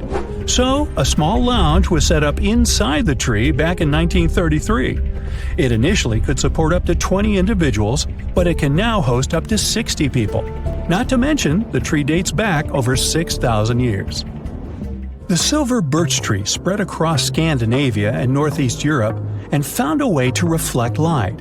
Its bark became lighter in color, and during the colder season, when its branches also freeze over, the site is something of a natural winter wonderland.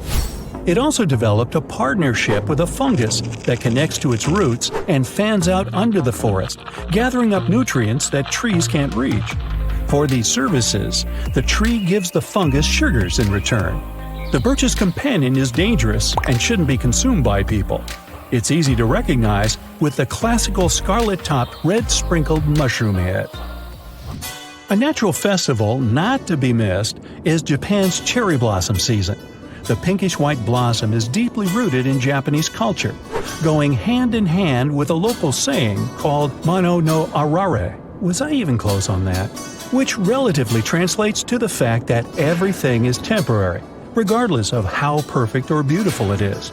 Should you ever visit Japan, you'll quickly see that the cherry blossom symbol is everywhere, from company logos to even clothing or household items. Yosemite National Park in California once had an amazing tree structure that was turned into a tunnel. It was a coast redwood tree, stretching 227 feet tall. It was nicknamed Wawona, the Native American word for the hoot of an owl. The tree fell in 1969 because of a heavy snow, but it survived as an ecosystem for animals, plants, and insects. It's now called the fallen tunnel tree. One tree species known as Phercopus vivervet, well, you read it, is the rarest plant on Earth. The Guinness World Record book recorded one single tree of its kind off the coast of New Zealand. It wasn't always that lonely, but humans brought goats to the island, which nipped at every other member of its family. Ow! Luckily, scientists are looking at ways to plant new specimens. Whoa! Earth's surface is shaking. Long cracks split the ground open. Lava rivers are rapidly flowing down the slopes. Deafening noise is filling the air. Rocks and other debris are flying high up. Clouds of volcanic gas and ash cover the sky. Now, this is not a plot of a blockbuster disaster movie. It's what happens when supervolcanoes decide to erupt. But this is likely not the scenario that will take place when the world's largest volcano, Mauna Loa, decides to finish its long nap. In 2021, scientists were sure it would happen soon. But so far, nothing. The volcano's seismicity keeps increasing and then going back to normal. But you never know when this giant will finally come back to life. That's why experts have been monitoring geological activity on Hawaii's largest island for quite some time. The Big Island of Hawaii is made up of 5 volcanoes, including the most active on the planet, Kilauea, and the largest, Mauna Loa. This gigantic thing makes up almost half the landmass of the island. And what lava Kilauea emits in one day, Mauna Loa could spew out within 20 minutes. That's what it did in 1984. While Mauna Loa's smaller sibling has been throwing tantrums for a while, the giant has been slumbering ever since its last eruption. But very recently, the Hawaii Volcano Observatory has recorded more than 200 mini-earthquakes below Mauna Loa. It likely means an increased flow of magma down there. Good morning! The volcano might be waking up. Or not. If Mauna Loa did suddenly erupt, lava flows could reach the ocean and the most populated and touristy places, like Captain Cook, very quickly, in a matter of hours. In 1984, the last time the volcano erupted, lava got as far as the outskirts of Hilo on the other side of the island. That's where a campus of the University of Hawaii is found. Luckily, people had a few weeks' warning to get ready for the disaster. These days, locals have special go bags ready with the most important stuff, including documents and money. Such precautions can come in handy in case of an emergency evacuation. Even though most Mauna Loa eruptions have so far only affected the summit area, several of them sent lava all the way down to the ocean. And you never know how powerful the next eruption will be. Now, what is the highest mountain on Earth? Mount Everest, you say? Well, it depends. From seafloor to the summit, Mauna Loa is 1,000 feet taller than the famous Himalayan peak. The volcano is so big, it makes the Pacific plate it's sitting on literally slump under its weight. Scientists say that when this monster of a volcano erupts, the volume of lava coming out per unit will be life-threatening. Over its recorded history, Mauna Loa has been erupting regularly, almost every 6 years. And even though the last eruption of the volcano occurred about 40 years ago, scientists are certain it'll happen again. Now, remember the scene I showed you at the beginning? Well, you can relax. It's not likely to happen with Mauna Loa. The thing is, big island volcanoes, including Mauna Loa, aren't very volatile. That's because they're shield volcanoes. These volcanoes got such a name because they aren't really very high and resemble a warrior's shield placed flat on the ground. Shield volcanoes get formed by very fluid lava. It travels farther and forms much thinner flows than lava erupted from a stratovolcano, which is conically shaped and tall, like the infamous Krakatoa in Indonesia. So if, or should I say when, Mauna Loa erupts, there probably won't be ash clouds and tons of debris. The most dangerous thing will be lava. Since Mauna Loa is a shield volcano, its lava is extremely fluid and voluminous, which allows it to flow far and fast. Using theoretical vent maps, experts from the Hawaii Volcano Observatory have made charts of possible lava flows. They're kind of worried about earthquakes clustering at high rates. It likely means that lava is on the move under the surface. 500 to 600 earthquakes per day are a serious reason to be on high alert. On the other hand, it doesn't necessarily mean a disaster or inevitable eruption. Around a decade ago, several earthquakes that happened at the same time signaled that something was happening under Mauna Loa. But an eruption didn't occur. Instead, half the volcano shifted a bit to the south. This way, it probably gave more room to magma so that it had enough space to stay beneath the surface. Now, let's get back to the catastrophic eruption we saw at the beginning of the video. That's what often happens when a supervolcano erupts. Those are volcanoes that have at least once had an eruption with a volcanic explosivity index of 8, which is the largest recorded number on the index. Supervolcanoes are often extremely large, with no cone at all. That's because they're typically the remains of gigantic magma chambers that once flared up, leaving behind a caldera. They're usually found over hot spots. Supervolcanoes can produce super eruptions, and when they do, they blow more than 240 cubic miles of ash, molten rock, and hot gases up into the air. In other words, 4 super eruptions could fill the Grand Canyon to the brim. Supervolcanoes get formed when gigantic volumes of scorching hot magma are trying to escape from deep underground. This magma rises close to the surface but can't break through Earth's crust. That's why a huge pressurized pool of bubbling magma gathers at a depth of only several miles. The pressure keeps growing because more magma is trying to get to the surface until, bam, a super eruption occurs. The most recent super eruption happened in New Zealand. Well, when I say recent, I mean around 26,500 years ago. Nah, I wasn't around then. That's when a supervolcano beneath the surface of Lake Tahoe spewed into the air more than 300 cubic miles of ash and pumice. Imagine 500,000 Great Pyramids of Giza flying up at the same time. That's how incredibly powerful that eruption was. But the most exciting and confusing thing about the eruption was that the Tahoe volcano simply didn't go off like many others. At first, everything was going as usual. More than 200 square miles of magma had built up under the surface, and the pressure was getting higher and higher. But after the rock cracked and the first part of lava rushed out of the crater, something went wrong, and the supervolcano took a break. Only several months later, the disastrous eruption shook the ground, and thousands of tons of lava, rocks, and ash flew high into the atmosphere. But the age of supervolcanoes isn't over. The most infamous of them all is probably the one in Yellowstone National Park. This giant handles at least 3 mega-powerful eruptions, and who knows how many smaller ones. If this monster erupted anywhere as strongly as it did 2.1 million years ago, it would spit out more than 588 cubic miles of red-hot material. You can probably picture it more vividly if I tell you that this volume is comparable to 65 million Capitol rotundas in Washington, D.C. piled together. Wow. Anyway, scientists are sure that Yellowstone doesn't present any danger these days. For an eruption to happen, magma inside must be at least 50% molten. With the Yellowstone caldera, this number is just 5 to 15%. But of course, Yellowstone isn't the only supervolcano on our planet. There's also New Zealand's Tahoe you already know about, Japan's Airi Caldera, California's Long Valley, Indonesia's Toba. Any of them can one day produce a super eruption. There are also several so-called supervolcanoes that haven't lived up to this name yet because they've never produced anything like a super eruption. For example, in 1883, Indonesian volcano Krakatoa went off. The power of the eruption tore the volcano's walls open, and cold seawater rushed into its molten insides. The difference in temperature made the volcano blow up with a deafening boom. It was clearly heard 2,000 miles away in Australia. It earned the blast the title of the loudest sound in history.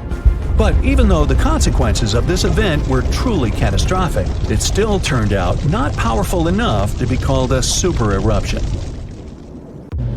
Hey, check it out! You could technically live in the Eiffel Tower if you don't mind residing in a small apartment. Gustav Eiffel designed the tower to feature a private apartment for himself right at the top of the construction. He left the place all neat and tidy with all the necessary furniture. These days, the apartment is home to 2 mannequins, that of Eiffel himself and his equally famous friend Thomas Edison. A sneak peek at the apartment is available for tourists who purchase a ticket to the top of the tower. If you ever pass through Trafalgar Square, you'll surely miss London's smallest police station, since it's hidden beneath a lamppost. The reason why it was placed there back in 1926 was to let police officers be close to public rallies. They happen quite a lot in that area. Some even said it used to have a direct phone line to Scotland Yard. It's now used as a cleaning station, so there isn't much to see there apart from some mops. Grand Central Station, one of New York's busiest, has a great hidden activity for travelers. There are tennis courts available in a secret space named the Annex. This area used to host a lot of different things back in the day, from a recording studio to an art gallery. These days, though, the location is known as the Vanderbilt Tennis Club and can be visited by the public. Similar to Mr. Eiffel, producer Samuel Lionel Roxy Roxafel designed a hidden apartment for himself in the Radio City Music Hall in New York City. He also asked for the apartment, now called the Roxy Suite, to be decorated in the Art Deco style. It features 20-foot-high ceilings covered in gold leaf and walls with floor-to-ceiling plush drapes. These days, only Radio City performers and VIP guests can visit the location. You might be able to rent it out too, but they say the prices are very high. Rome's best-known symbol, the Colosseum, has secret tunnels hidden beneath its grounds. Back in the day, ancient Romans used these passageways to keep wild animals, like lions, tigers, elephants, and bears, as they were used for gladiator fights and other types of entertainment. They've been open for visitors since 2010, along with the Colosseum's plumbing system. It was quite the technological advancement for the time, featuring drinking fountains and even toilets. There are some people that have criticized the opening of these secret tunnels. They believe it might affect the building's structure, given the huge traffic of visitors. The Empire State Building is said to have 102 floors, but that's not true. It actually has a secret 103rd floor. The way to access it is through a hidden staircase located on the 102nd floor, but it's mostly available for the building's engineers and celebrities from time to time. That's not all. The 103rd floor leads to the Empire State Building's capsule. It's the building's famous dome. One of the most famous American landmarks features a mysterious hidden chamber. If current records are true, there's a secret room behind Abraham Lincoln's head from Mount Rushmore. It was meant to keep relative artifacts and documents of American history, like the Declaration of Independence and the Constitution. We now know these important documents are kept in another location, and the Mount Rushmore room remains inaccessible to the public to this day. Like maybe it's a video game room for park rangers. Or not. Completed between 2550 and 2490 BCE, the Great Pyramid of Giza is the last remaining of the 7 wonders of the ancient world. Constructed as a resting place for the 4th dynasty Egyptian pharaoh Khufu, it was thought to feature the Grand Gallery, the King's Chamber, and the Queen's Chamber. But that's not all, as recently a secret room was discovered here. Dubbed the Big Void, kind of like my head, this huge space is nearly 100 feet long. Its main purpose is still up for debate, but some archaeologists believe it was used as an internal ramp to help build the massive structure. Cinderella Castle is the main attraction of Disney World in Orlando, Florida, in an area called the Magic Kingdom. It does have a hidden room of its own, dubbed the Cinderella Suite. The suite was originally intended to host Walt Disney himself and his family. He passed away in 1966, and he never got to see the final result. It was finally finished in 2006, and ever since, it's only been open a limited number of times and only for visitors invited by the Disney company. Grand Central isn't the only station with hidden features. Italy has its own Milano Centrale, the country's second-largest railway station. More than 320,000 passengers pass by these walls every day. But most of them never notice the closed doors on the sidewall of the station leading to the Royal Pavilion, a fashionable area designed as a waiting room for the royal family. The pavilion features 2 grand halls divided into 2 floors with luxurious furniture, styled marble, all decorated with royal sculptures. Now, even the Statue of Liberty has a hidden room. Try to guess where it is? It's in the torch of the statue. Now, unfortunately, it's not available to the public ever since it was completely closed back in 1916. A camera was placed here back in 2011 to allow people to enjoy live streaming of the panoramic view. A statue of Leonardo da Vinci, located at Rome's Da Vinci Airport, was first unveiled back in 1960. It recently went under renovation. One of the workers made a mysterious discovery during this process: a small hole somewhere in the middle of the statue at about 30 feet. When it was carefully opened, 2 parchments were found inside. Written in classical Latin, the first document told the story of the area that now houses the airport. The other one provided a list of people who attended the inauguration of the statue. The U.S. Supreme Court in Washington, D.C. has a secret sports facility where clerks, off-duty police officers, and other Supreme Court employees can play basketball. The court, located on the top floor of the building, is obviously dubbed the highest court in the land. Excuse me while I dribble. Disneyland's Club 33 is located in the New Orleans Square section of the theme park in Anaheim, California. This exclusive club houses only 500 members, and it was inaugurated in 1967. It aimed to entertain celebrities, politicians, and sponsors. The decorations were courtesy of Walt Disney himself and his wife. Services here come at a hefty price. Members have to pay $25,000 to join the club, and later a yearly fee of between $12,000 to $25,000. The entrance to the club was easy to miss, since it was hidden behind a doorway with a single gold plate that had the number 33 engraved on it. A makeover of the club took place in 2014. They moved the entrance to an even more secret location, but people can still see the old one in its original place. The New York City public libraries have hidden apartments too.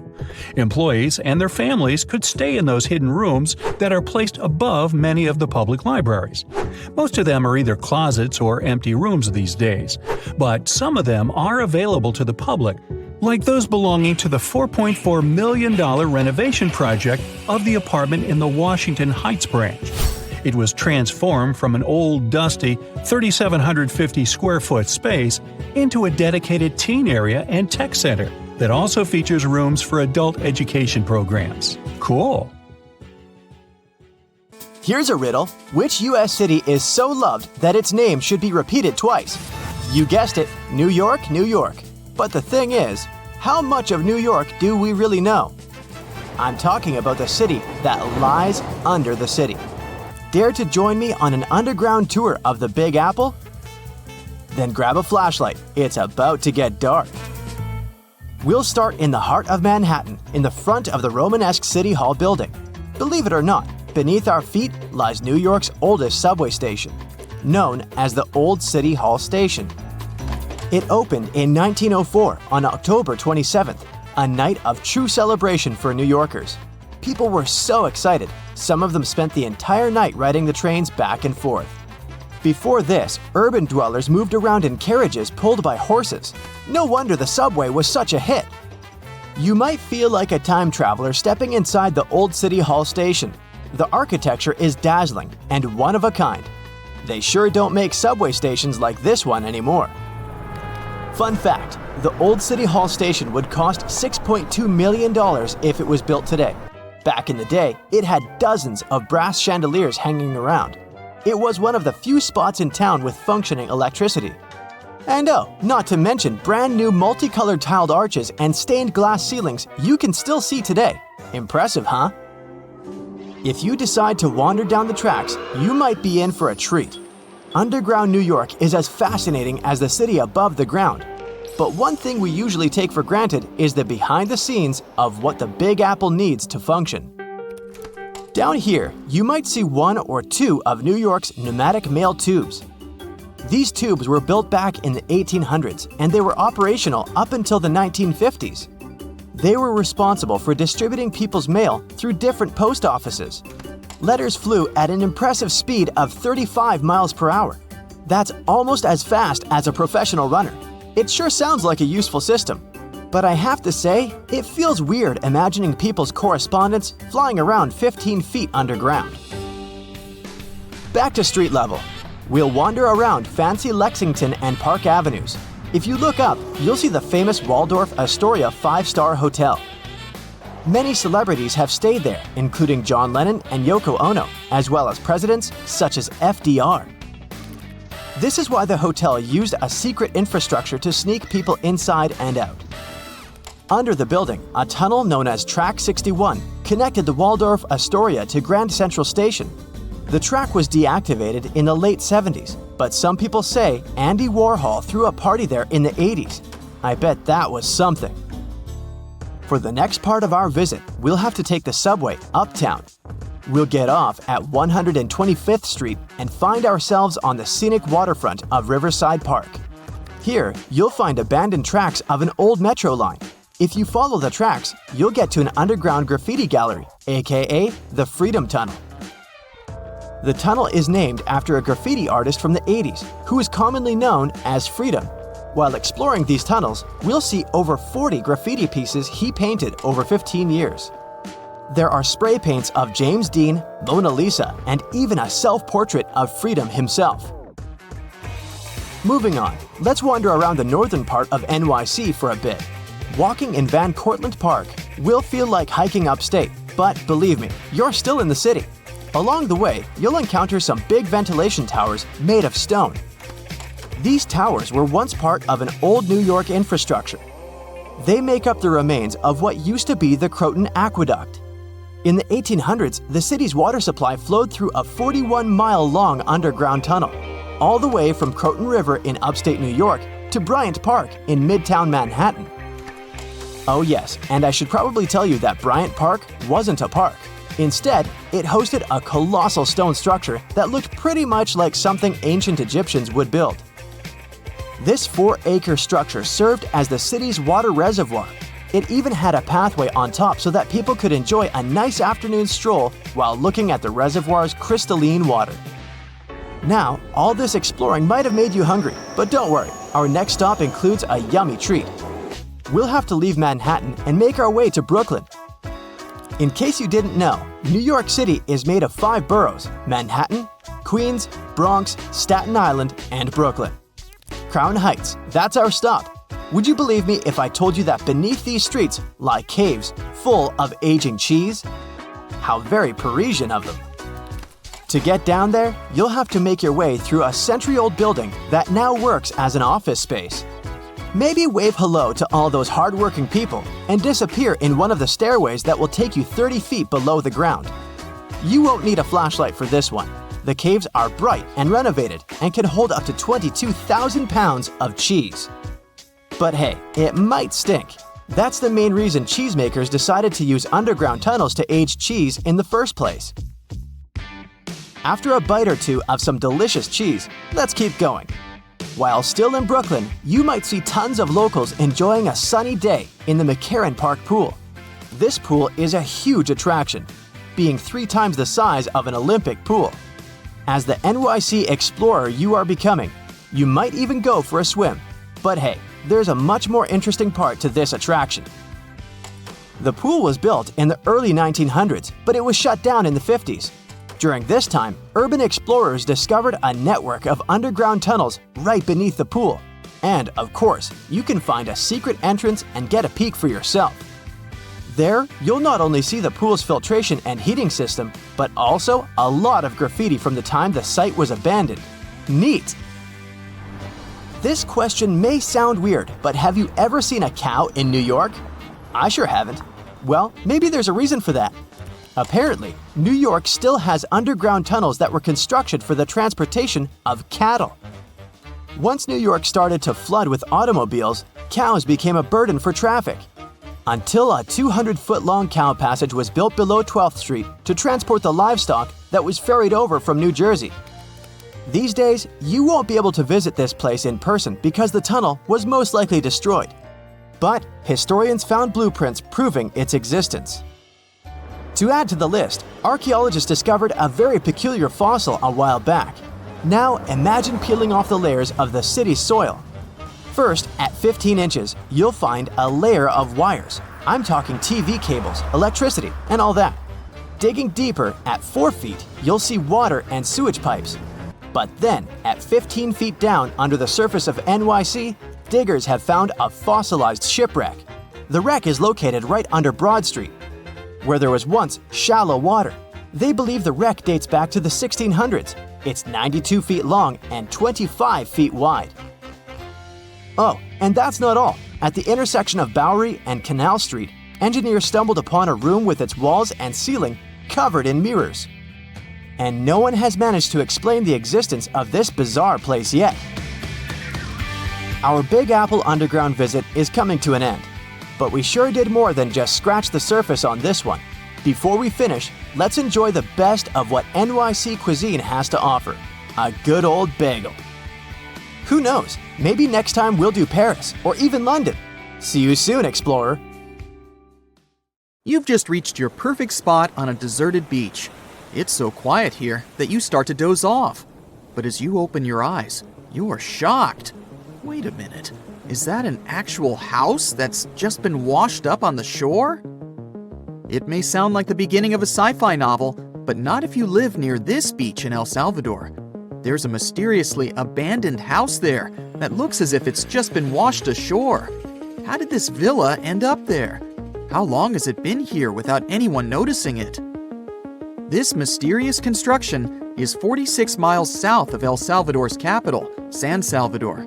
Locals say the building used to be a hotel called Puerto Ventura. At the time it was built, its main attraction was the fact that it was really close to the sea.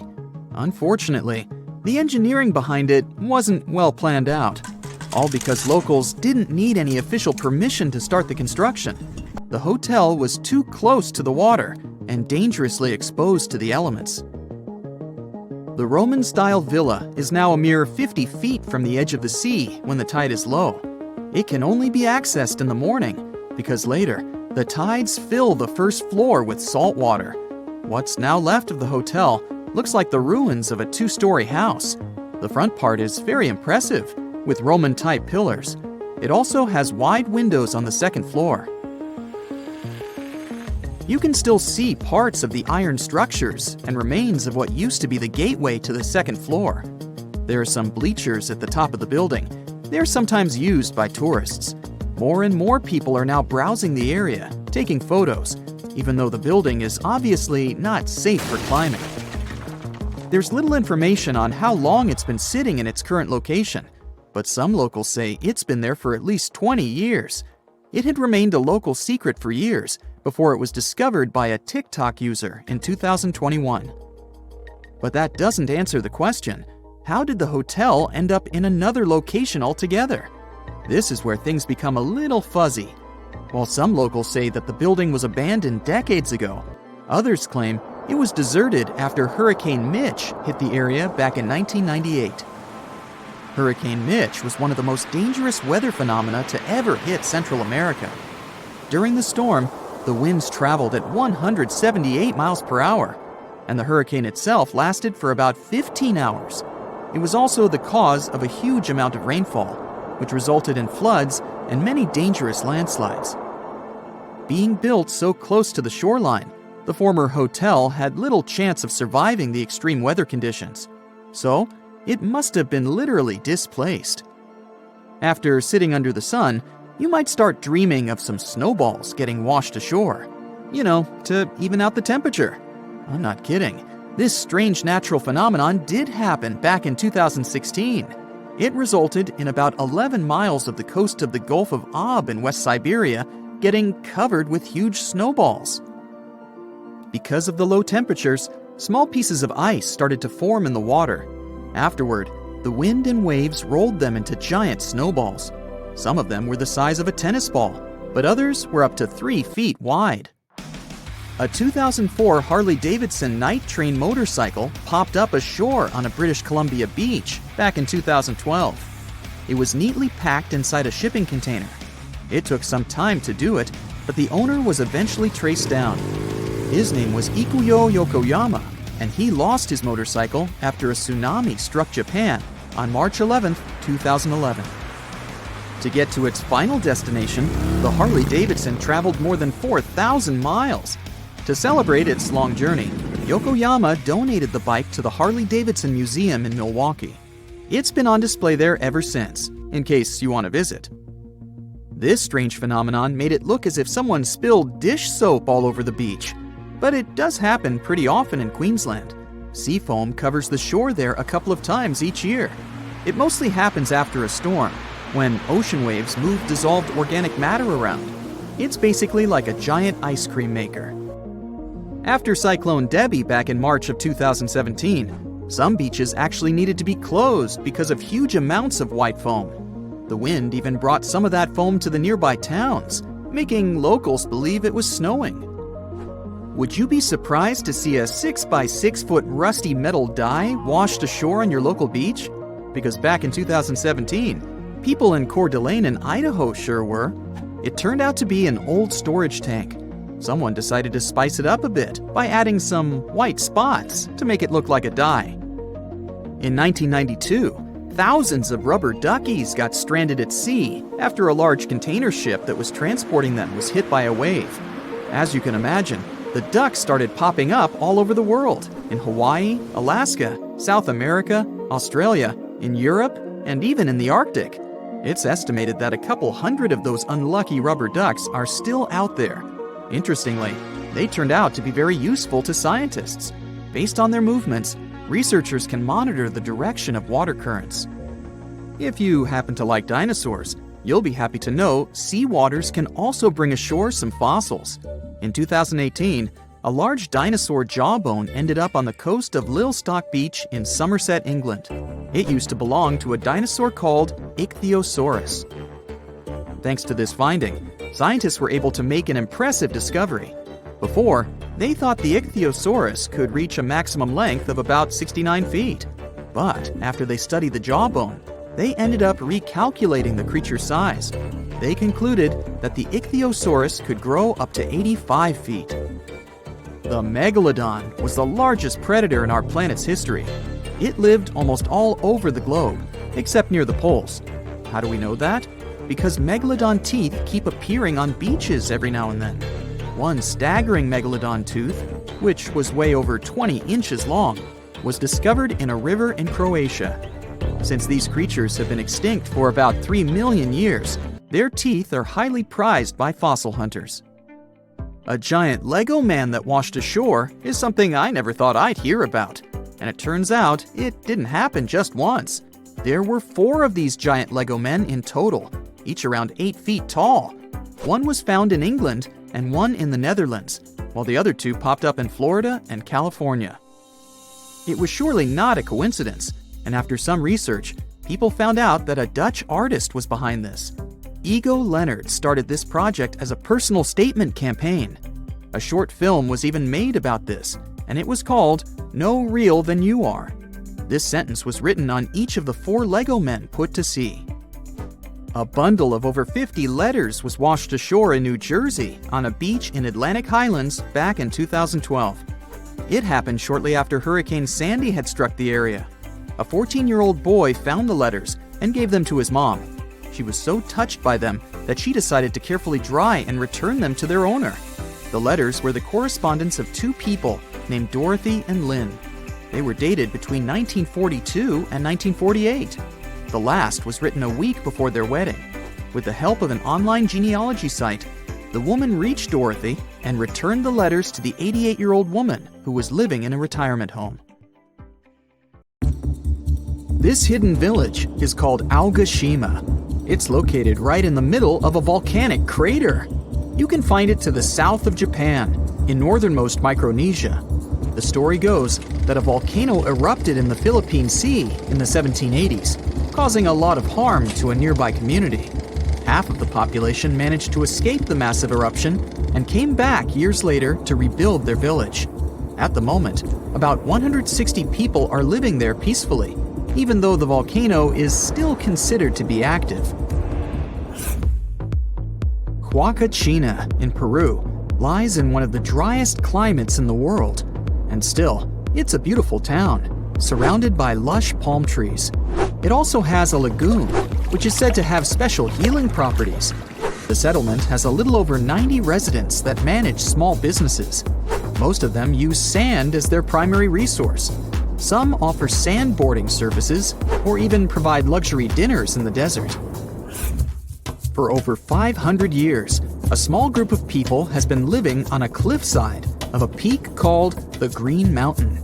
It's one of the most remote places in Oman and in the whole world.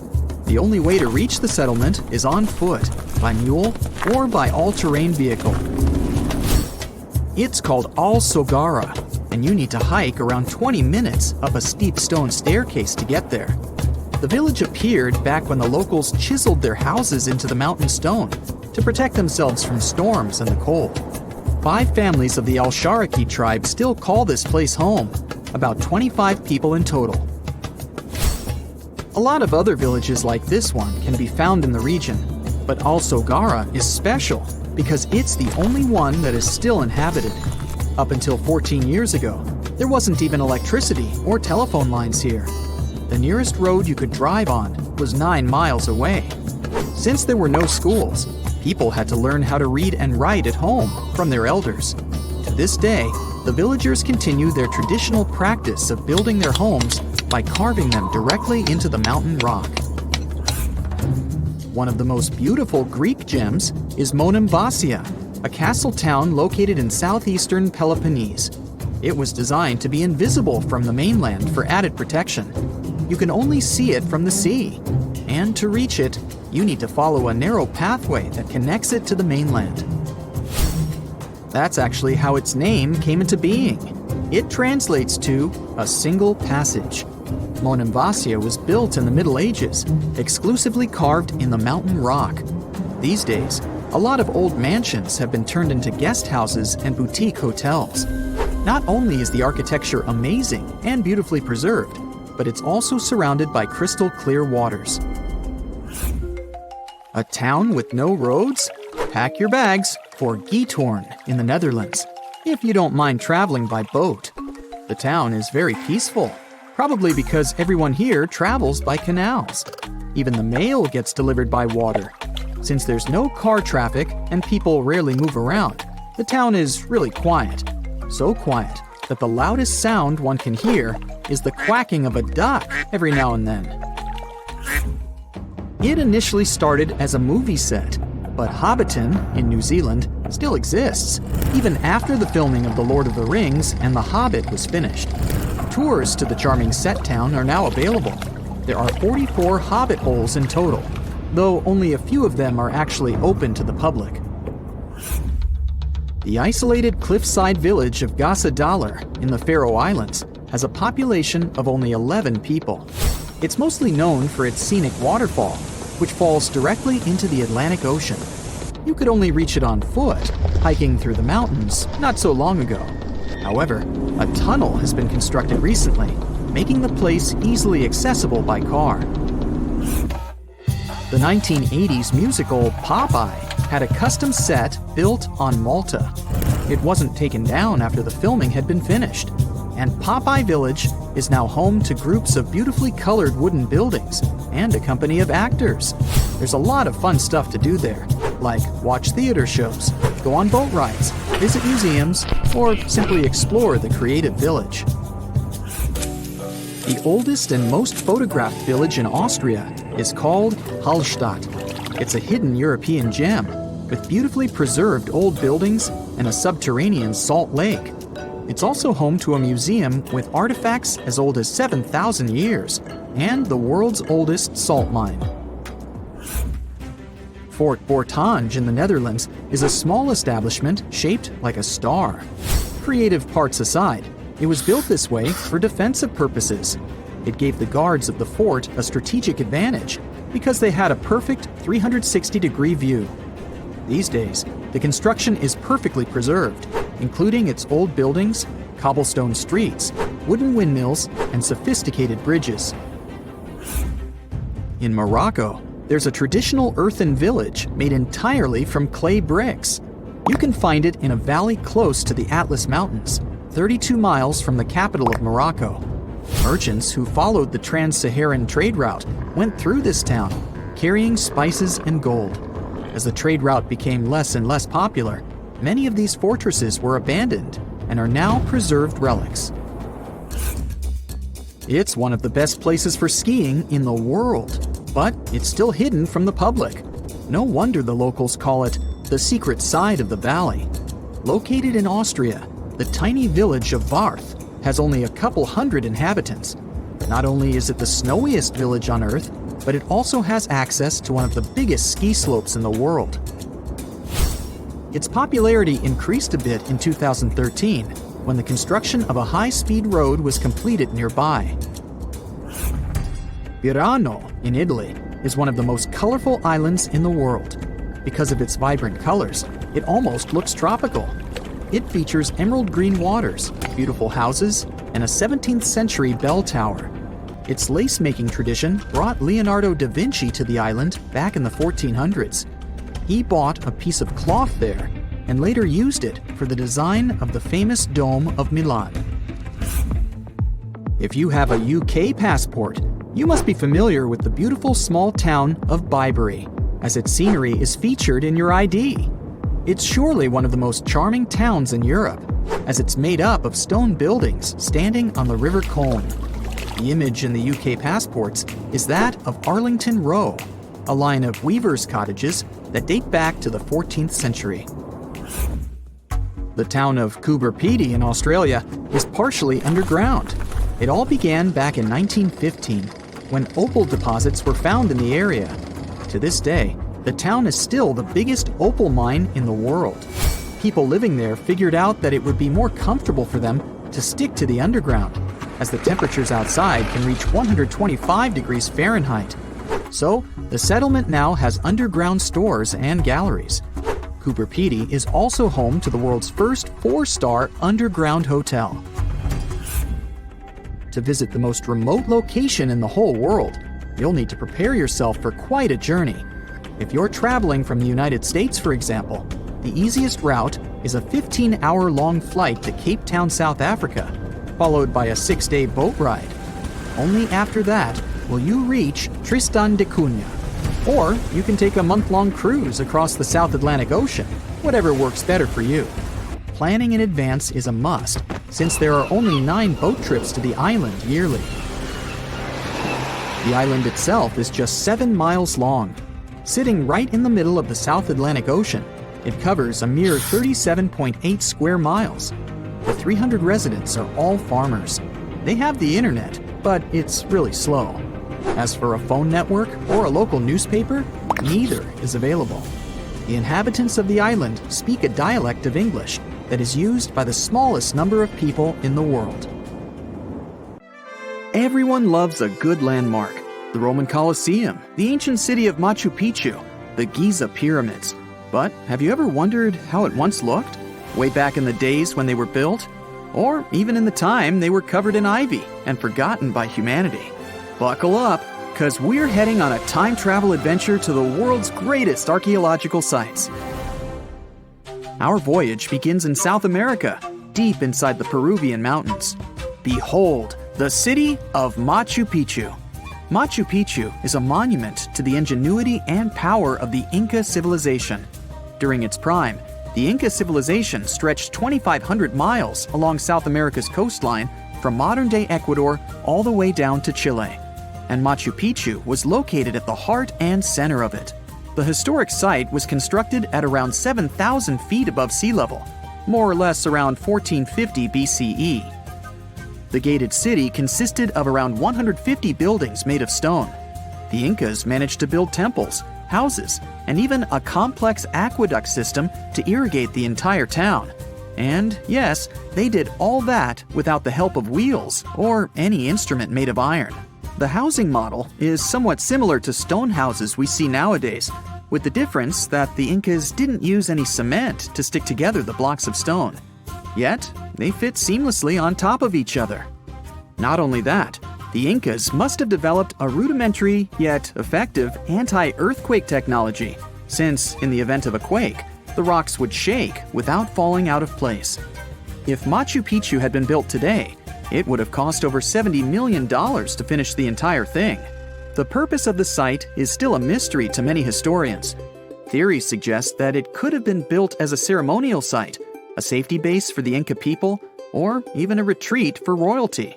What we know for a fact is that in the 16th century, 100 years after Machu Picchu was built, its population abandoned it, with tree roots taking over the majority of the site and keeping it hidden from humankind for over 4 centuries. It wasn't until the 20th century that the world was reintroduced to Machu Picchu when a Peruvian farmer led Yale University professor Hiram Bingham III to visit the site. Since then, Bingham and many other explorers dedicated their lives and research to studying the archaeological wonder of Machu Picchu. Now, for the next stop on our time-traveling vehicle, the city of Pompeii in Italy. Pompeii has crowded our collective imagination for many years. The eruption of the Mount Vesuvius volcano in 79 AD and the destruction of an entire city is hopefully not something that will happen again. But I bet you're wondering, what did Pompeii look like on its last day? It took 18 hours for Pompeii's streets, markets, houses, and forums to be buried under millions of tons of volcanic ash. Thanks to some clever scientists, we discovered that the lava and ashes that covered Pompeii on its very last day actually helped to freeze the city in time. Different from ice, the cloud of ashes did not preserve the city intact, but as the items disintegrated over 2,000 years, they left voids under the earth. Archaeologists found that if they filled these voids with plaster, the shape of the buried city would soon reveal itself. And that's exactly what happened. Of course, it was nothing like the bustling city of 12,000 people that had existed for many years before the fateful eruption. Pompeii was a vibrant and rich municipality. The site's ruins revealed that many areas of Pompeii boasted impressive houses, some with balconies, which was a sign of great wealth at the time. And, believe it or not, even some artwork survived the eruption. Archaeologists found well-preserved frescoes and murals of mythological creatures, all indicating that members of the high society lived there. Ruins show the city even had thermal baths and showers made with luxurious materials. Oh, and apparently, the people of Pompeii had amazing teeth. Yes, archaeologists could see even that tiny level of detail from the plaster molds they recovered from underground. Still in the Italian territory, we find one of the world's biggest tourist attractions, the Roman Colosseum. It was built as an amphitheater during the reign of Emperor Vespasian, around 70 AD. It wasn't until 80 AD that Vespasian's son, Emperor Titus, inaugurated the Colosseum. The monument was something to behold, with 157-foot-tall walls, over 80 entrances, and the capacity to host 87,000 people. All social classes and groups were welcome at the Colosseum, and this partly explains why it flourished for so many centuries. During the decline of the Roman Empire, around the 6th century AD, the Colosseum started being neglected and abandoned. The monument was looted, and some of its columns and stones were used to build infrastructure elsewhere. Only 1/3 of the original Colosseum still remains, and if it's big now, imagine what it once was. Greece was home to one of the world's largest empires. At the height of this empire, literally and historically speaking, more or less 2,400 years ago, the Greeks built a citadel known as the Acropolis. The Acropolis, which is composed of historical buildings, is considered to be one of the biggest landmarks of Western civilization to date. Tourists that visit the capital city of Athens today may be faced with yellowish and broken pillars of the Parthenon standing way up high in one of the city's hills. But way back when it was built, between 447 and 432 BCE, the imposing and majestic Parthenon was purely white, as the entire monument was built with gleaming white marble. The statues inside were made of gold. The Parthenon is a 23,000 square foot temple held up by 69 marble columns. The largest blocks of marble are massive, weighing around 10 tons each. And the most surprising fact is that the marble didn't come from Athens, but from a nearby site that stood 10 miles from the Acropolis, known as Mount Pentelicon. Historians intrigued by where the primary material for building the Acropolis came from found tiny and big blocks of marble all scattered around the floor of Mount Pentelicon. There was also a paved road that the Greeks had built to carry the rocks around. But perhaps the most impacting monument of all times is located at the heart of the Middle East, outside the Egyptian city of Cairo. The pyramids are considered one of the 7 wonders of the ancient world. The Giza Pyramid Complex was built as a tomb for the pharaoh Khufu around 4,500 years ago. Between 20 to 30,000 people took part in the construction process. It's composed of 3 pyramids. The massive monument is made out of approximately 8,000 tons of granite and over 550,000 tons of mortar, which gives it the appearance it has today. Would you believe me if I told you that the pyramids didn't always look like this? Far from it. They were shiny white with a golden triangular tip at the top. This is because the Egyptians used over 6 million tons of limestone to cover the entire rocky, step-like structure, all so that they could gleam white under the unforgiving sunlight of Egyptian skies. The Pyramid of Khufu remained the tallest structure on Earth made by humans for over 3,800 years. It was the only 8-sided pyramid in Egypt and was believed to align with Orion's belt. It's considered to be the most aligned construction facing north. In 1979, it was inscribed on the UNESCO World Heritage List. Let's head on down to the Indian city of Agra to quickly visit the Taj Mahal. You may know it as the Taj, but it can also be called by its more endearing name, a teardrop in the cheek of time. The Taj took over 22 years to build and was commissioned in 1632 by Mughal Emperor Shah Jahan as a declaration of love for his third and favorite wife, Mumtaz Mahal. It was made with ivory white marble, and amazingly, due to tight conservation, it still remains very similar to what it was when it was built. I think all this talk of landmarks got me thirsty for some traveling. What about you? Tell us in the comments below if you've ever visited some of these sites, or which interesting landmarks you'd add to this video. When Gustave Eiffel was designing his famous tower in Paris, he added a secret apartment for himself right on top of it. Visitors to the 3rd level can now take a glimpse of the apartment through a small window. It has wax figures of Eiffel himself, his daughter Claire, and Thomas Edison, who is one of the lucky fellows who got to see it in Eiffel's time. There are also secret apartments on the other side of the Atlantic, in the New York Public Libraries. They're meant for the library superintendents and their families. They used to live, cook meals, take showers, and do other regular things in the Schwartzman Building on 5th Avenue. They also had a cool bonus of walking the library rooms at night. Daughter of the first superintendent, John Fiedler, was even born in there. A whole maze of tunnels called the Hypogeum is hidden under Rome's Colosseum. Back in the day, when it was an arena, the chambers in the tunnels were used to house gladiators, the equipment for special effects, and giant cages with animals – elephants, leopards, panthers, and bears. Oh my! Starting from 2010, tourists have been allowed to get a tour of the maze. Disney's Magic Kingdom in Florida has its own maze of color-coded tunnels for way less sinister purposes. It's a whole city used by cast members to keep the magic alive. This is where they dress up, have lunch, rehearse, and move from one land to another without kids spotting them. To make it all possible, construction workers had to dig 8 million tons of earth to put the entire park on an elevation and build the tunnels on ground level. If you're ever lucky enough to visit the basement of the White House under the North Portico, you'll find some unexpected places. The carpenter's shop is where the equipment and furniture of the White House gets renovated. The flower shop makes and takes care of flower arrangements for different rooms in the house and centerpieces for events. There is also a dental surgery and a 1-lane bowling alley. Behind the mist and water of Niagara Falls sits a limestone cave of the evil spirits.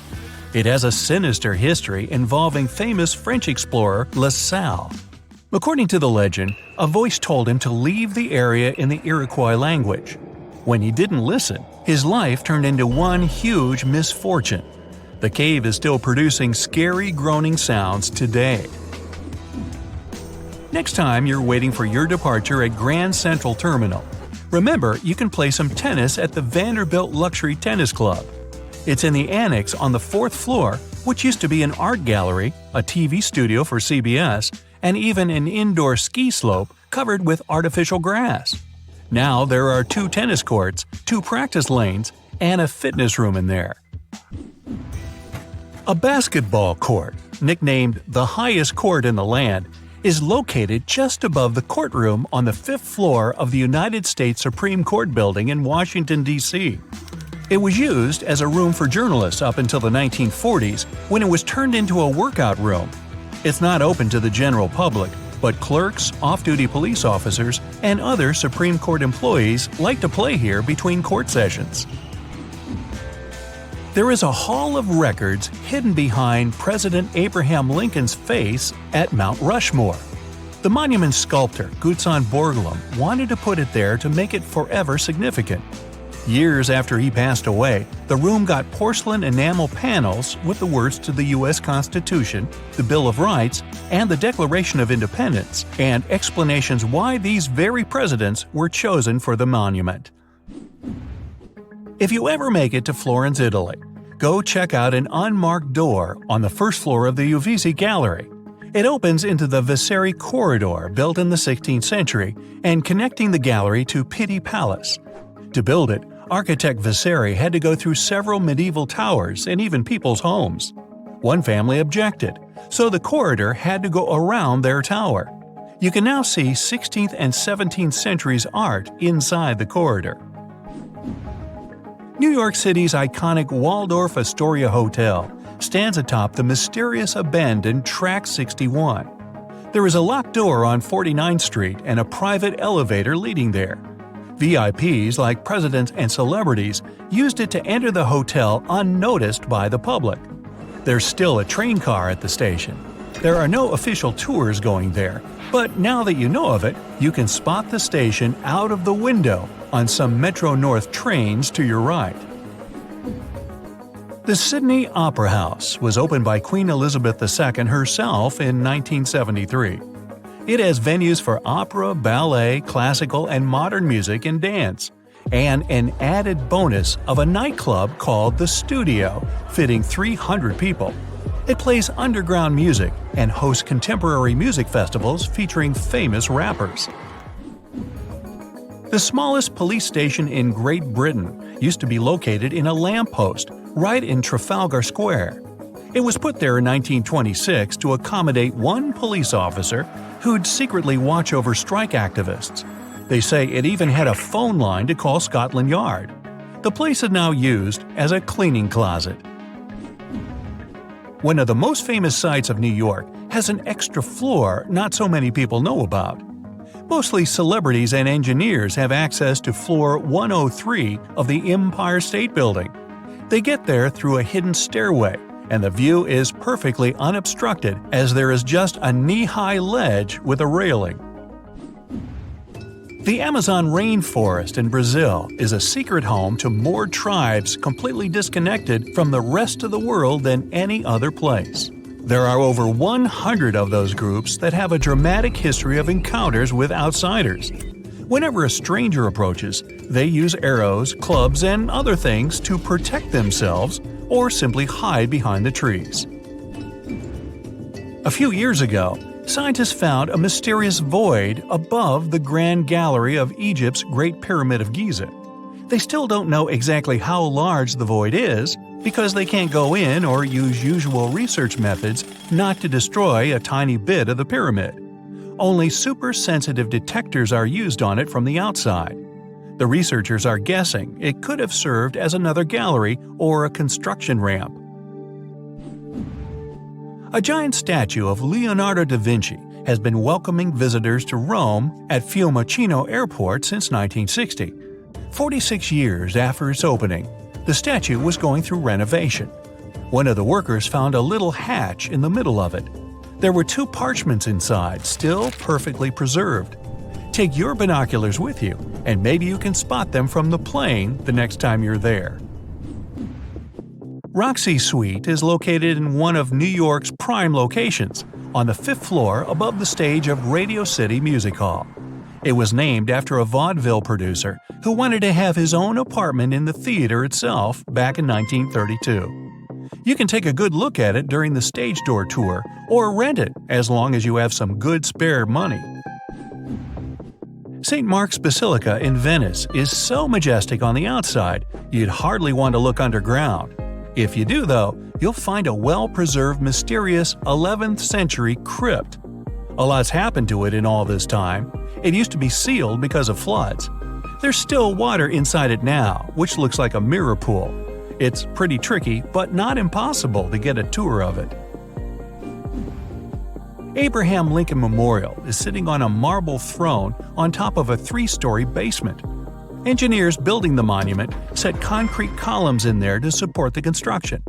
By the time it was discovered in 1975 during renovation, the basement had turned into a legit cave with stalactites and an ecosystem. They also found some graffiti from 1914 down there. The room will likely be turned into retail space, and visitors will be able to see all the underground findings safely. If you ask Google to give you directions to Little Compton Street, it shows just one spot that looks like a mistake. In reality, the street is completely hidden under Charing Cross Road. The street level used to be way lower where the basements are today. It was raised in the late 19th century, and an office block was set on top of Little Compton Street. You can still see 2 road signs showing where it was. There's a tiny island surrounded by the stunning clear Red Sea and a bustling underwater world. Zabargad, also known as St. John's Island, has no trees and consists mostly of peridotite, which is rich in peridot. And before you Google it, peridotite is a gemstone that has the nickname the Evening Emerald because of its sparkling green hue. Some historians believe Cleopatra herself loved peridots, and that lady could afford any jewels in the world. Geologists believe peridot forms as a result of the spreading of the seafloor. When the Earth's crust decides to part ways, rocks from deep down get pushed up to the surface. That's exactly how our treasure island formed. The African and the Asiatic continental plates bumped into each other, and rocks in the lower crust went above sea level. Peridot also comes from meteorites that have crashed into Earth, but that's really rare. Its color ranges from a brown-green color to yellowish-green to pure green. Yellowish-green is the most common shade you'll see in jewelry. This color is possible thanks to a good amount of iron in the stone. The deposits of this beauty are spread all across the world, from Vietnam to Arizona and Hawaii, Tanzania, South Africa, Sri Lanka, and Norway. And then, of course, there's Zabargad. So, this place is geologically unique as it's an island built of uplifted mantle, and it's also the oldest and longest known source of peridots in the world. The first people came here for the gemstones many centuries ago. Famous Roman philosopher Pliny the Elder mentioned in his writings that pirates had discovered Zabargad's treasures in the year 500 before the current era. The beautiful green rocks made their way to Queen Bernice of the Roman Empire. They came from the ancient trading port Berenike on the edge of Egypt's eastern desert. When the city fell in the 6th century, all work stopped, and the island with all its treasures stood alone for hundreds of years. In the 19th century, British explorers found the beautiful green island in the Red Sea and figured out it was the one described by Pliny the Elder a long time ago. Turkey did some mining here in the 20th century. Over just 4 years, they managed to collect over $2 million in peridots. They sent the gemstones to France for cutting. The work conditions on the island were nothing like a tropical fairy tale you could imagine. There was no drinking water for workers, so they had to install a gas-powered water condenser. Now, this territory belongs to the Elba National Park System. Most people come here to see the underwater beauties of the reefs, but if you look above the water, you can still see some beautiful sparkling peridots. If Christmas Island in Australia is on your travel list, plan the trip wisely. If you end up there in October or November when the wet season begins, you won't be able to enjoy a walk around. Red crabs cover the whole island like a blanket. And it's not one of those fluffy blankets you want to wrap yourself into. Over 100 million crabs are on a mission to reach the shore alive, marking a crucial phase in their life cycle. For the majority of the year, these red crabs reside in burrows and rock crevices. They have fruits, berries, fallen leaves, and various organic matter to keep them going. But when the dry season is over and the moon is in a specific phase, they know it's time to go. When they reach the coast of the Indian Ocean after several days of migration, They create deep burrows where females will eventually hatch their eggs. Once the burrows are ready, the male crabs return to the rainforests and the females stay at the beach for at least 12 days to keep the family going. The new parents are so smart, they follow the moon to pick the perfect moment with a milder tide to carry their eggs to the water. Once they hatch, the crabs bring their new family members back inland. There, they wait for the rainy season again to keep the circle of life going. To safeguard this magic, authorities close road in areas where crab migration takes place. Japan has a brand new addition to its archipelago. The world's newest landmass literally popped up in November 2023. This unnamed island is just over 300 feet in diameter. It's made of pumice and tuff left by an undersea volcano that kicked off its eruptions in October. The volcanic hustle has quieted down since then, and the waves are eroding chunks of the newly found land. Without lava flows to create a sturdy protective crust over the soft volcanic debris, the future of this freshly formed island is unstable. Similar islands had popped up before but were short-lived and vanished once volcanic activity ceased. An island born in 2021 the same way is still visible today though, so the newborn island might have some life prospects. If not, we're likely to see more territories like this. Japan is super rich in active volcanoes on land, with over 100 in its collection. If you make friends with the Uros people living in the Lake Titicaca area and ask them for their address to send a postcard, they will have a hard time answering. Their ancestors from more than 500 years ago came up with a brilliant invention to protect themselves from the Incas.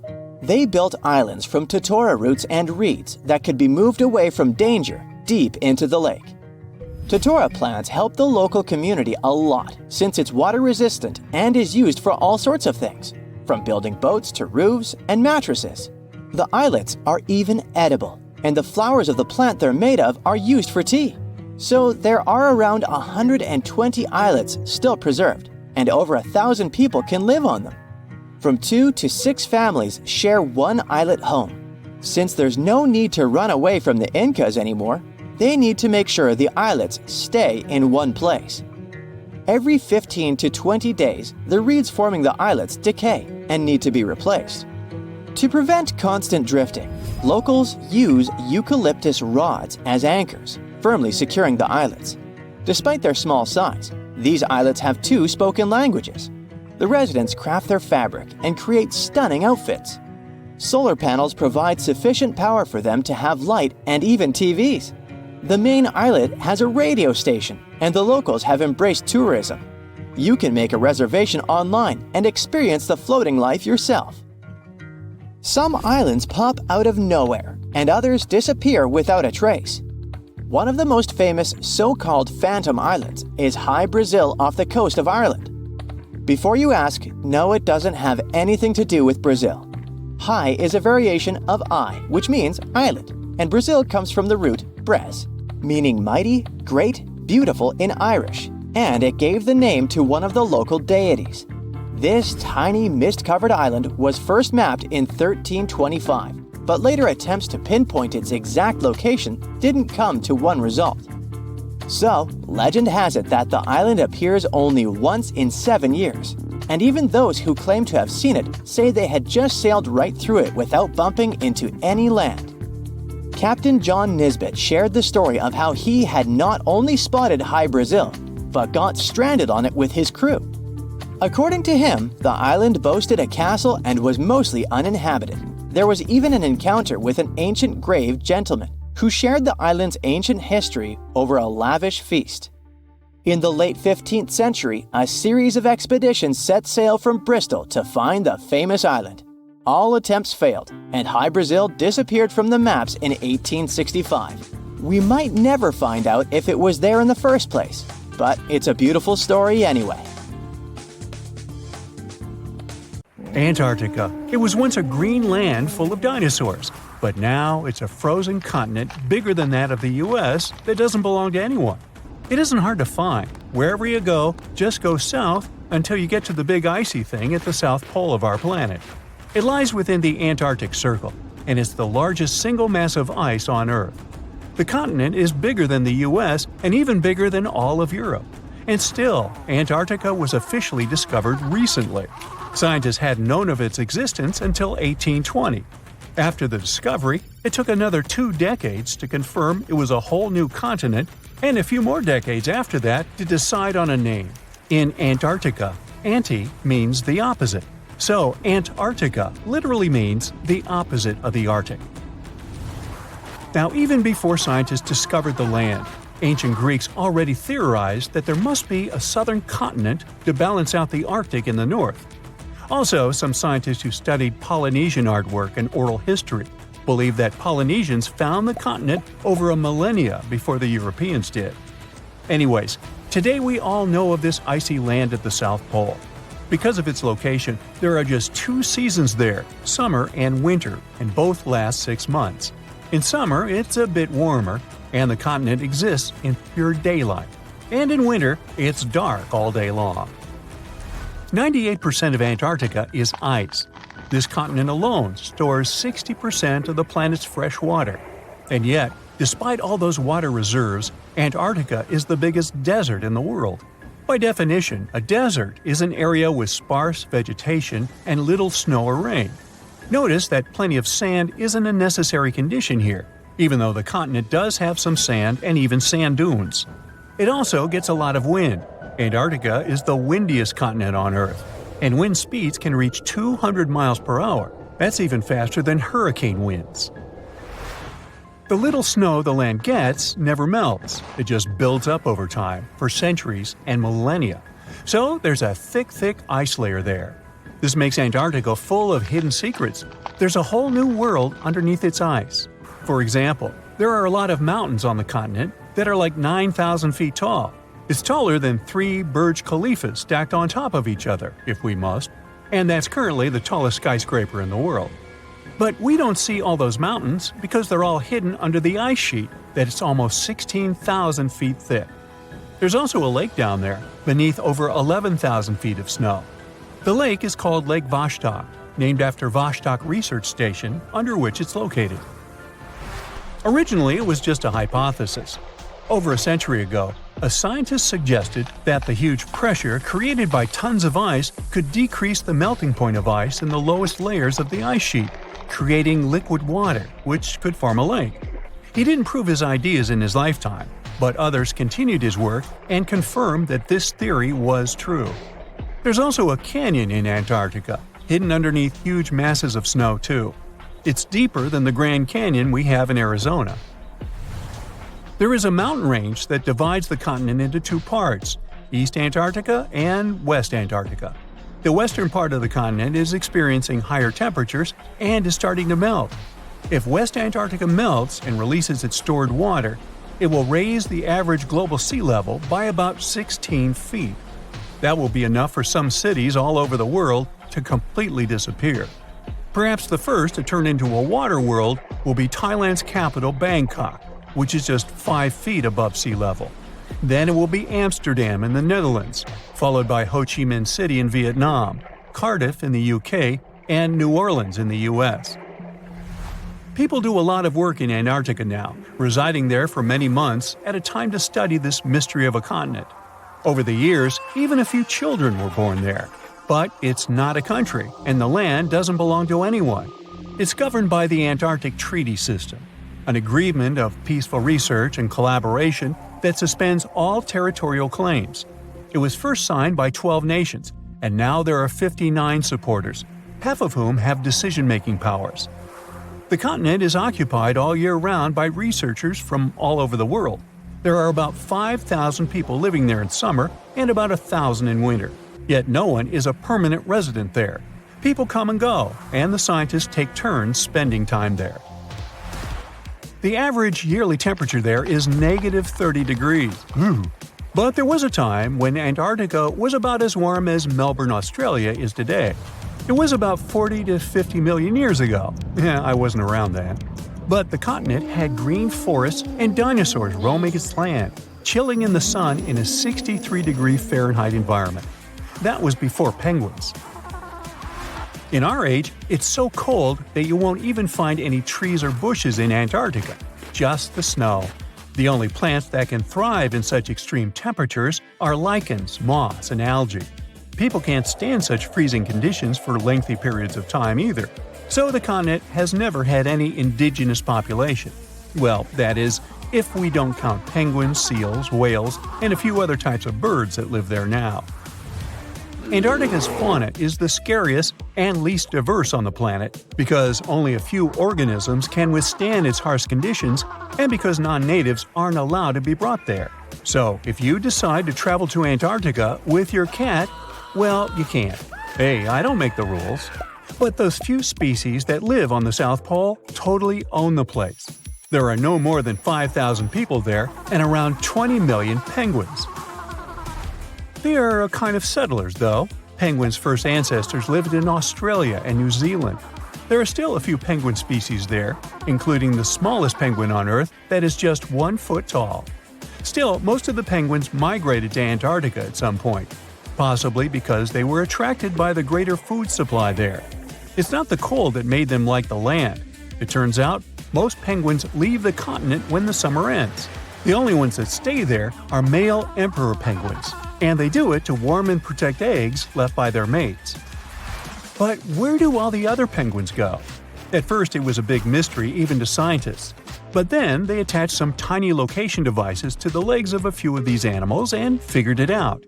Penguins go to live in the southern oceans while it's too cold in Antarctica. None of them go ashore for half a year until they get back to the continent. When they come back, it's when those eggs, left for male penguins to nurture, start hatching, and so penguin families can be together when it happens. Penguins eat different fish, and the ocean is full of those despite its cold temperature. In some areas, water can reach below freezing temperatures because it's salty. But fish don't freeze there because they have antifreeze proteins in their bodies. Then there are also about 1 million seals in Antarctica. They like fish too, and they can hold their breath underwater for 2 hours. They see way better underwater than in the bright light of the day, and they also use their whiskers to locate food. Their breathing holes in the ice can freeze while seals are away, and they must use their teeth to make a new one. Seals can even sleep underwater and then resurface occasionally to get some air without waking up. I can appreciate that. We've all dreamed of visiting the Arctic and witnessing the natural wonders of polar bears frolicking on ice floes or the aurora borealis dancing across the sky. Well, sorry to break it to you, but you won't find any tourists flocking to Antarctica anytime soon. Why, you may ask? Let's dive into it. First off, where is Antarctica? It's located in the southern hemisphere, specifically at the South Pole. The Southern Ocean surrounds it, and most of the continent is covered by ice, making it one of the most remote and frigid places on Earth. Now, have you ever met someone who's visited Antarctica? Probably not. It's one of the least visited places on the planet, and only a handful of lucky explorers have seen its interior, which is mostly made up of glaciers and ice fields. But trust me when I say the wildlife and scenery are out of this world. Why shouldn't you travel to Antarctica? Well, for starters, the environment is incredibly fragile and can be easily damaged. Plus, there are no native human populations on the continent, so your travels would essentially be like visiting an uninhabited island. And let's not forget that it's also one of the most expensive destinations to travel to. Despite all that, Antarctica is not exactly guarded like a fortress, but there is an international agreement called the Antarctic Treaty. This treaty was negotiated to prevent any unwanted activity on the continent and bans some forms of testing done there by member states. But the primary reason we can't just waltz into Antarctica is that it has a delicate ecosystem that needs protection. The treaty states that Antarctica should be used for peaceful purposes only and should be free from any human activity that could harm the environment. Scientists are still learning about the continent's unique ecosystem, and our activity and machines could disrupt the delicate balance that exists there. If you're still itching to go to Antarctica, getting permission isn't exactly a walk in the park. U.S. citizens, for example, need to complete a special form and send it to the Office of Ocean and Polar Affairs. And once you're there, you'll need to follow some strict guidelines to protect the environment, like not disturbing any wildlife or taking souvenirs like rocks, plants, or animals. Now, technically, can you live in Antarctica? While there are no laws banning people from living there permanently, it's a very inhospitable environment and unsuitable for human habitation. Temperatures can reach -76 degrees Fahrenheit and below, making it nearly impossible for anyone to survive without the proper equipment and experience. Plus, the nearest piece of land is over 1,000 miles away, making any inhabitants completely cut off from the rest of the world. Who knows? Maybe one day we'll get the chance to visit this unique and fascinating continent. But until then, let's admire it from afar.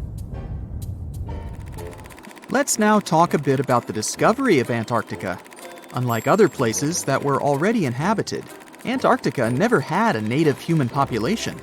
Ancient Greek philosophers had an idea about the continent and called it Antarktos, meaning opposite the bear.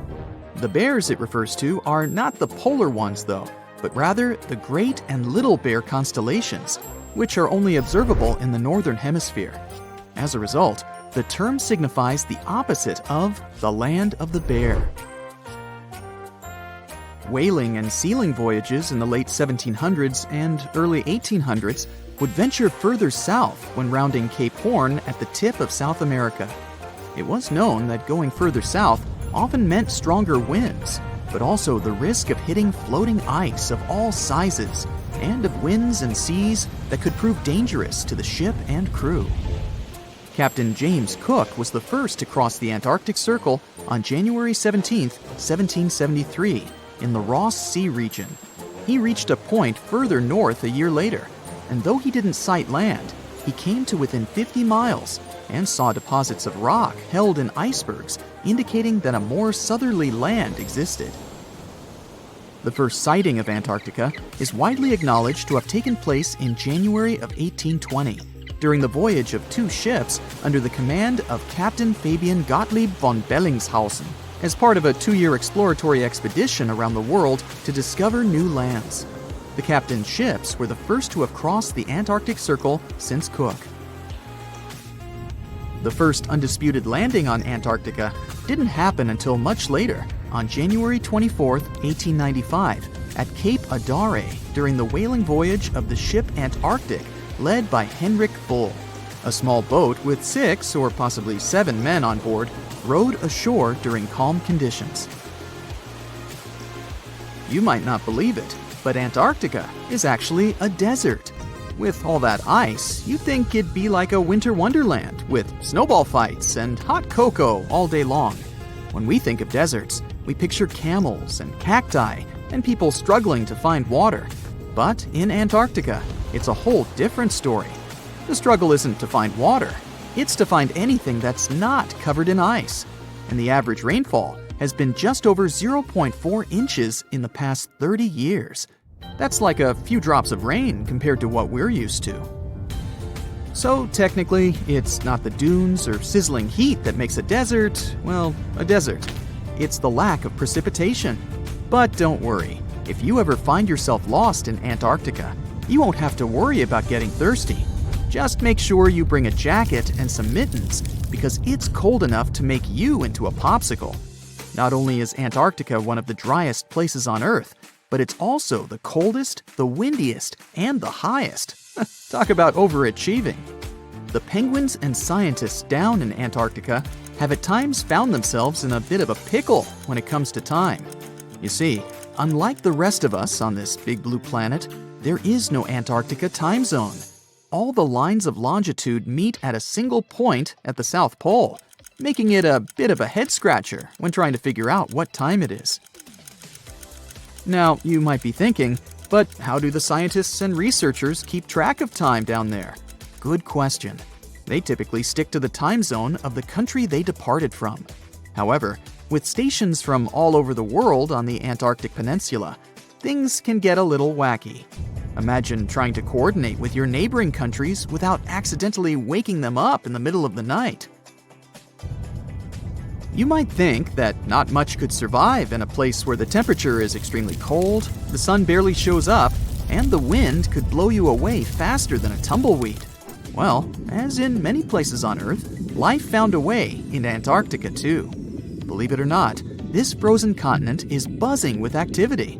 It's home to billions of krill, which in turn attract lots of seals and more penguins than you can shake a fish at. But don't let their cute and cuddly appearance fool you. Penguins are the ultimate swimmers, with streamlined bodies that would make Olympic medal winners jealous.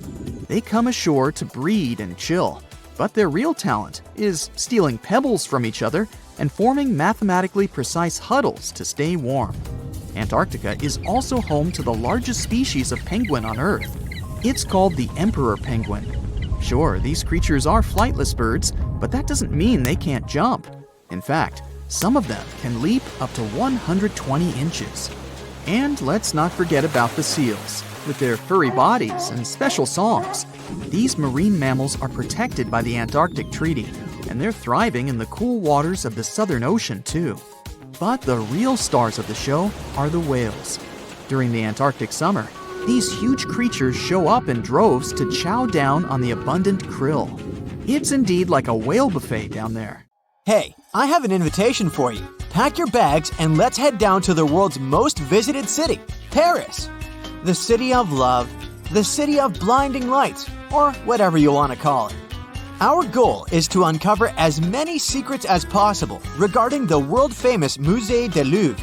Are you up for it? Grab your travel book and bon voyage!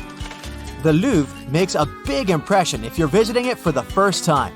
The traditional French Renaissance architecture is mixed with some modern elements, like the Louvre Pyramid. And that's our first stop today. To get inside the museum, you can go through the huge glass pyramid sitting right there in the Louvre's courtyard. If you're wondering what's the deal with this pyramid, let's stop here for a few minutes and learn some more about it. The Louvre Pyramid hasn't been here since the beginning. After all, the Louvre's main building, aka the Louvre Palace, dates back to 1190. But before it looked like what you see today, this place was a castle, full of moats and dungeons. And not dragons, because those aren't real, unfortunately. Anyways, the palace was commissioned by French King Philip II. Oh, and you can check out some of the medieval Louvre in the museum's basement. The Louvre only became a museum quite recently, historically speaking. In 1793, after the French Revolution, the nation decided that this building would be used to display France's prized collection of art. It wasn't until the 1980s that the idea of the glass pyramid came along. Then President François Mitterrand issued a big renovation of the Louvre. The project was called Grand Louvre, and it included the construction of a new entrance for visitors. By the 80s, the museum had already been receiving millions of visitors per year, and the entrance would often get crowded. And that's when foreign architect Io Ming Pei comes along. Mitterrand hired Pei to build an entrance that would connect the museum's 3 pavilions, and if you ask me, I'd say he did a pretty good job. We're talking about 200 tons of glass and iron. Not to mention that this glass, the so-called diamond glass, was specially designed to be completely transparent, without any green or blue tint to it. Pei wanted visitors to have a clear view of the main buildings without the glass interfering with it. It took 2 years just to get the glass color right. It also took a while before Pei decided he was going to build a pyramid.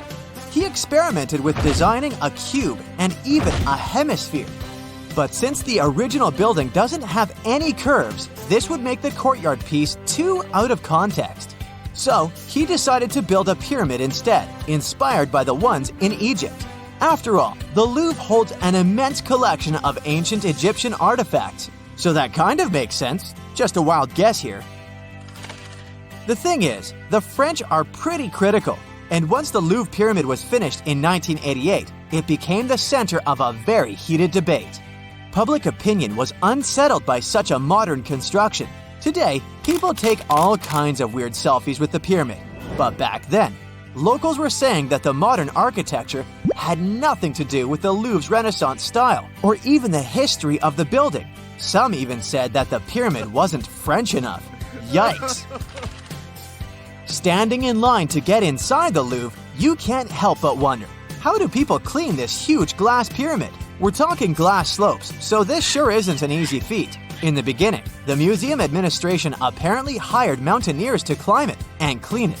And some still do this job nowadays when the robot built for this task can't clean all the dirty spots off the glass. I'm not joking. The Louvre Pyramid is cleaned by a robot. You know what they say, the future is here. Once you're down the escalators, you'll notice that this awesome pyramid you were taking pictures with upstairs has an inverted face to it downstairs. It serves as a skylight to the Carrousel du Louvre, which is like an underground shopping mall or the museum's main lobby. Hey, look, there's an Apple store, except that the French people pronounce it Apple. You'll have the option to choose from 3 different wings of the museum, the Richelieu, Sully, or Denon. I say we begin with Denon. You'll understand why in a bit. Did you know that the Louvre exhibits around 35,000 pieces of art? That's why it's virtually impossible to visit everything in one day. If you're an art lover, you'll have to come back here for more visits.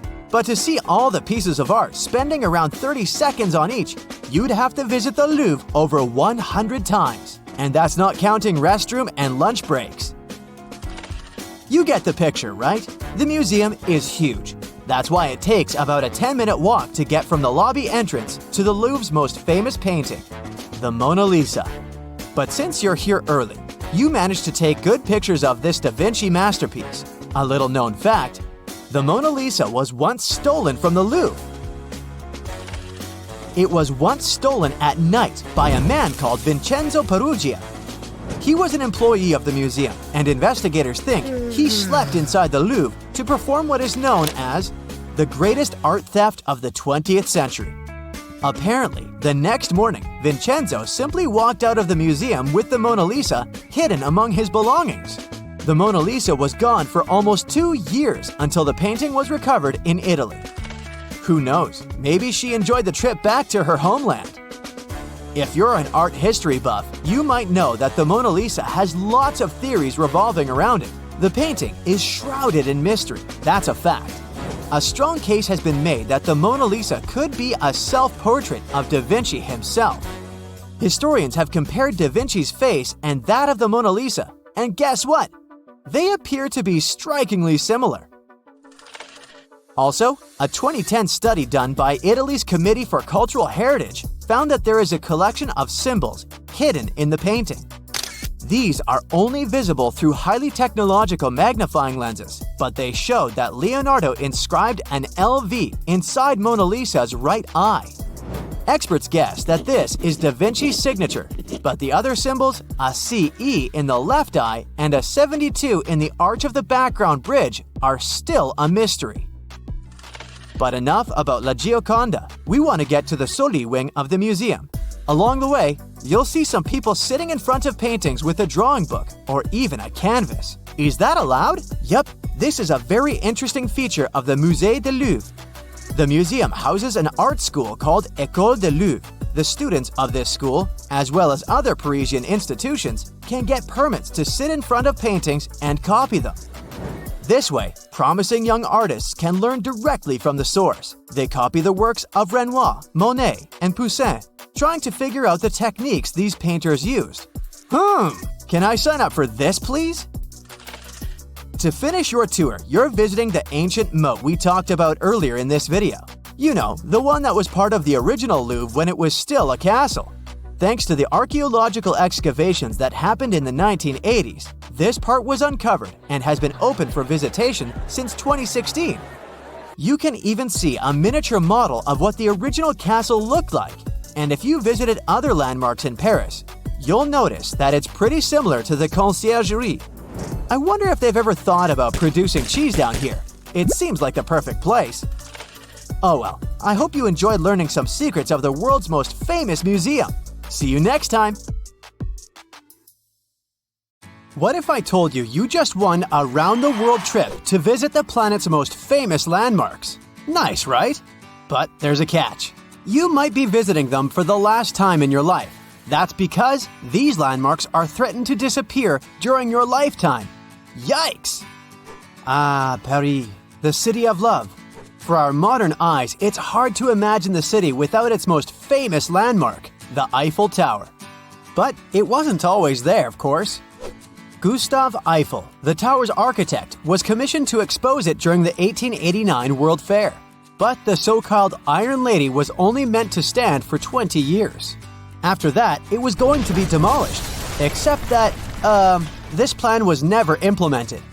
The tower wasn't taken down because of an antenna built on top of the tower, and it conducts wireless signals. But there's a problem. The Iron Lady is made of iron. And with time and bad weather, which Paris happens to get a lot of, iron deteriorates. It rusts, and this rusting makes the iron weak, up until the point where it can crack. And if a tower that is made purely of iron starts to crack, you know what this means. No more selfies eating croissants in front of the famous Tour Eiffel. Apparently, French authorities are aware that this is happening, but instead of repairing the whole tower, they're kind of just painting over the rust. Your next stop is in beautiful Rome. You are here to visit, you guessed it, the Colosseum, one of the world's most visited monuments. The gladiators used to put on shows there. Well, you might as well say arrivederci to it while you can. Like a lot of ancient monuments, the Colosseum is in danger of disappearing. It survived for almost 2,000 years since it was commissioned by Emperor Vespasian. But due to yearly exposure to harsh weather, the monument is getting weaker. The problem here is mainly snow.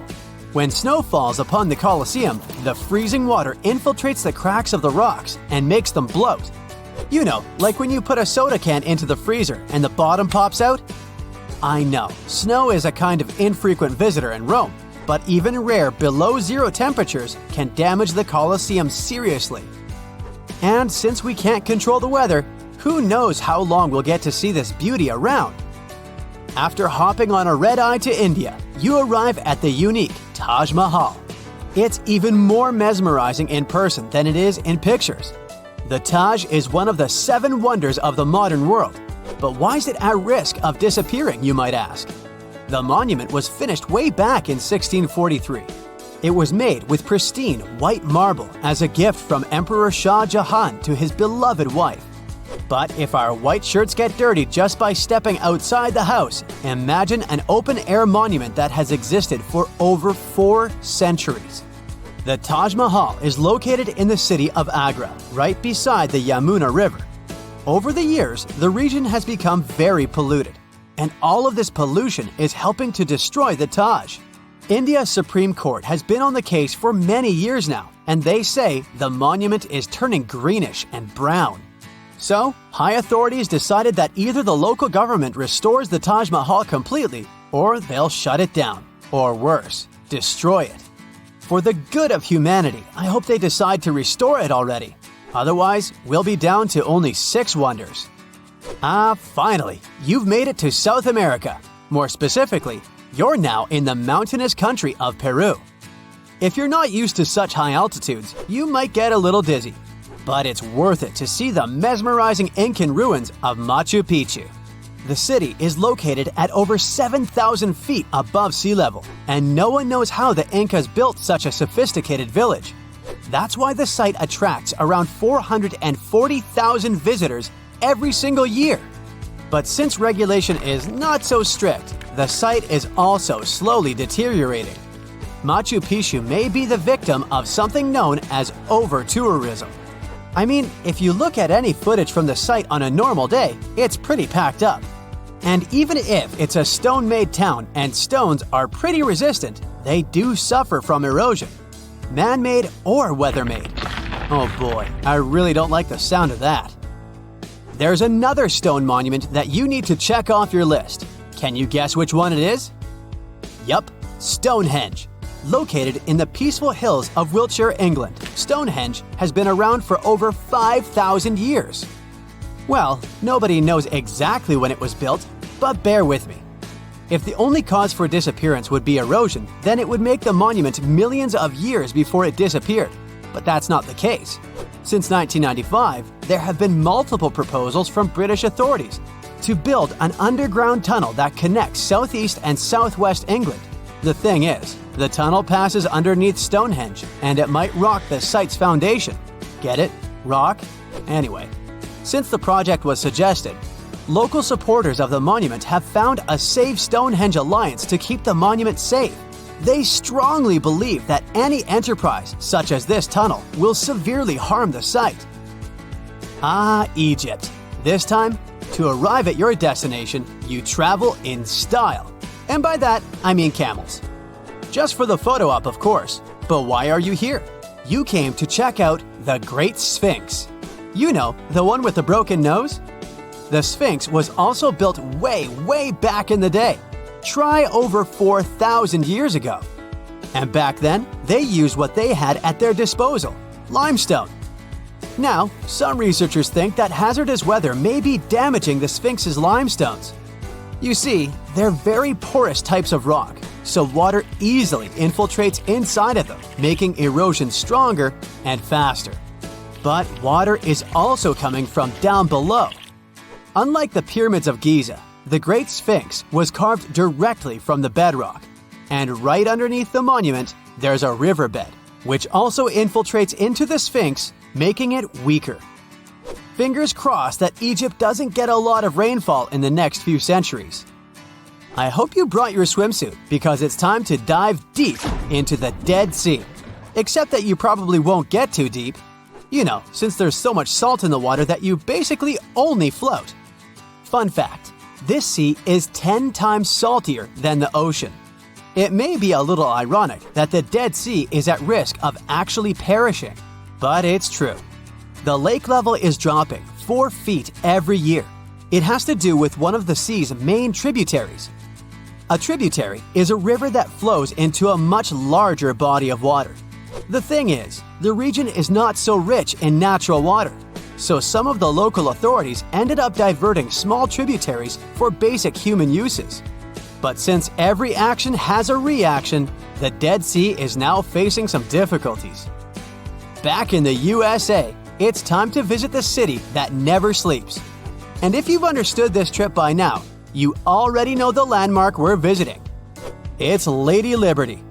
It may come as a surprise to some, but the famous Statue of Liberty was originally copper. It's turned green due to oxidation. I mean, maybe I would also turn green if I was constantly exposed to New York's harsh weather. Some researchers say that air pollution can also speed up oxidation processes, threatening the long life of Lady Liberty. Of course, New York City does its share of maintenance. Hopefully it'll be enough for us to keep seeing the statue during our lifetime. Hey, it's time to head back home. I sure enjoyed this trip. Hope you did too. Let's hope we can still visit these places.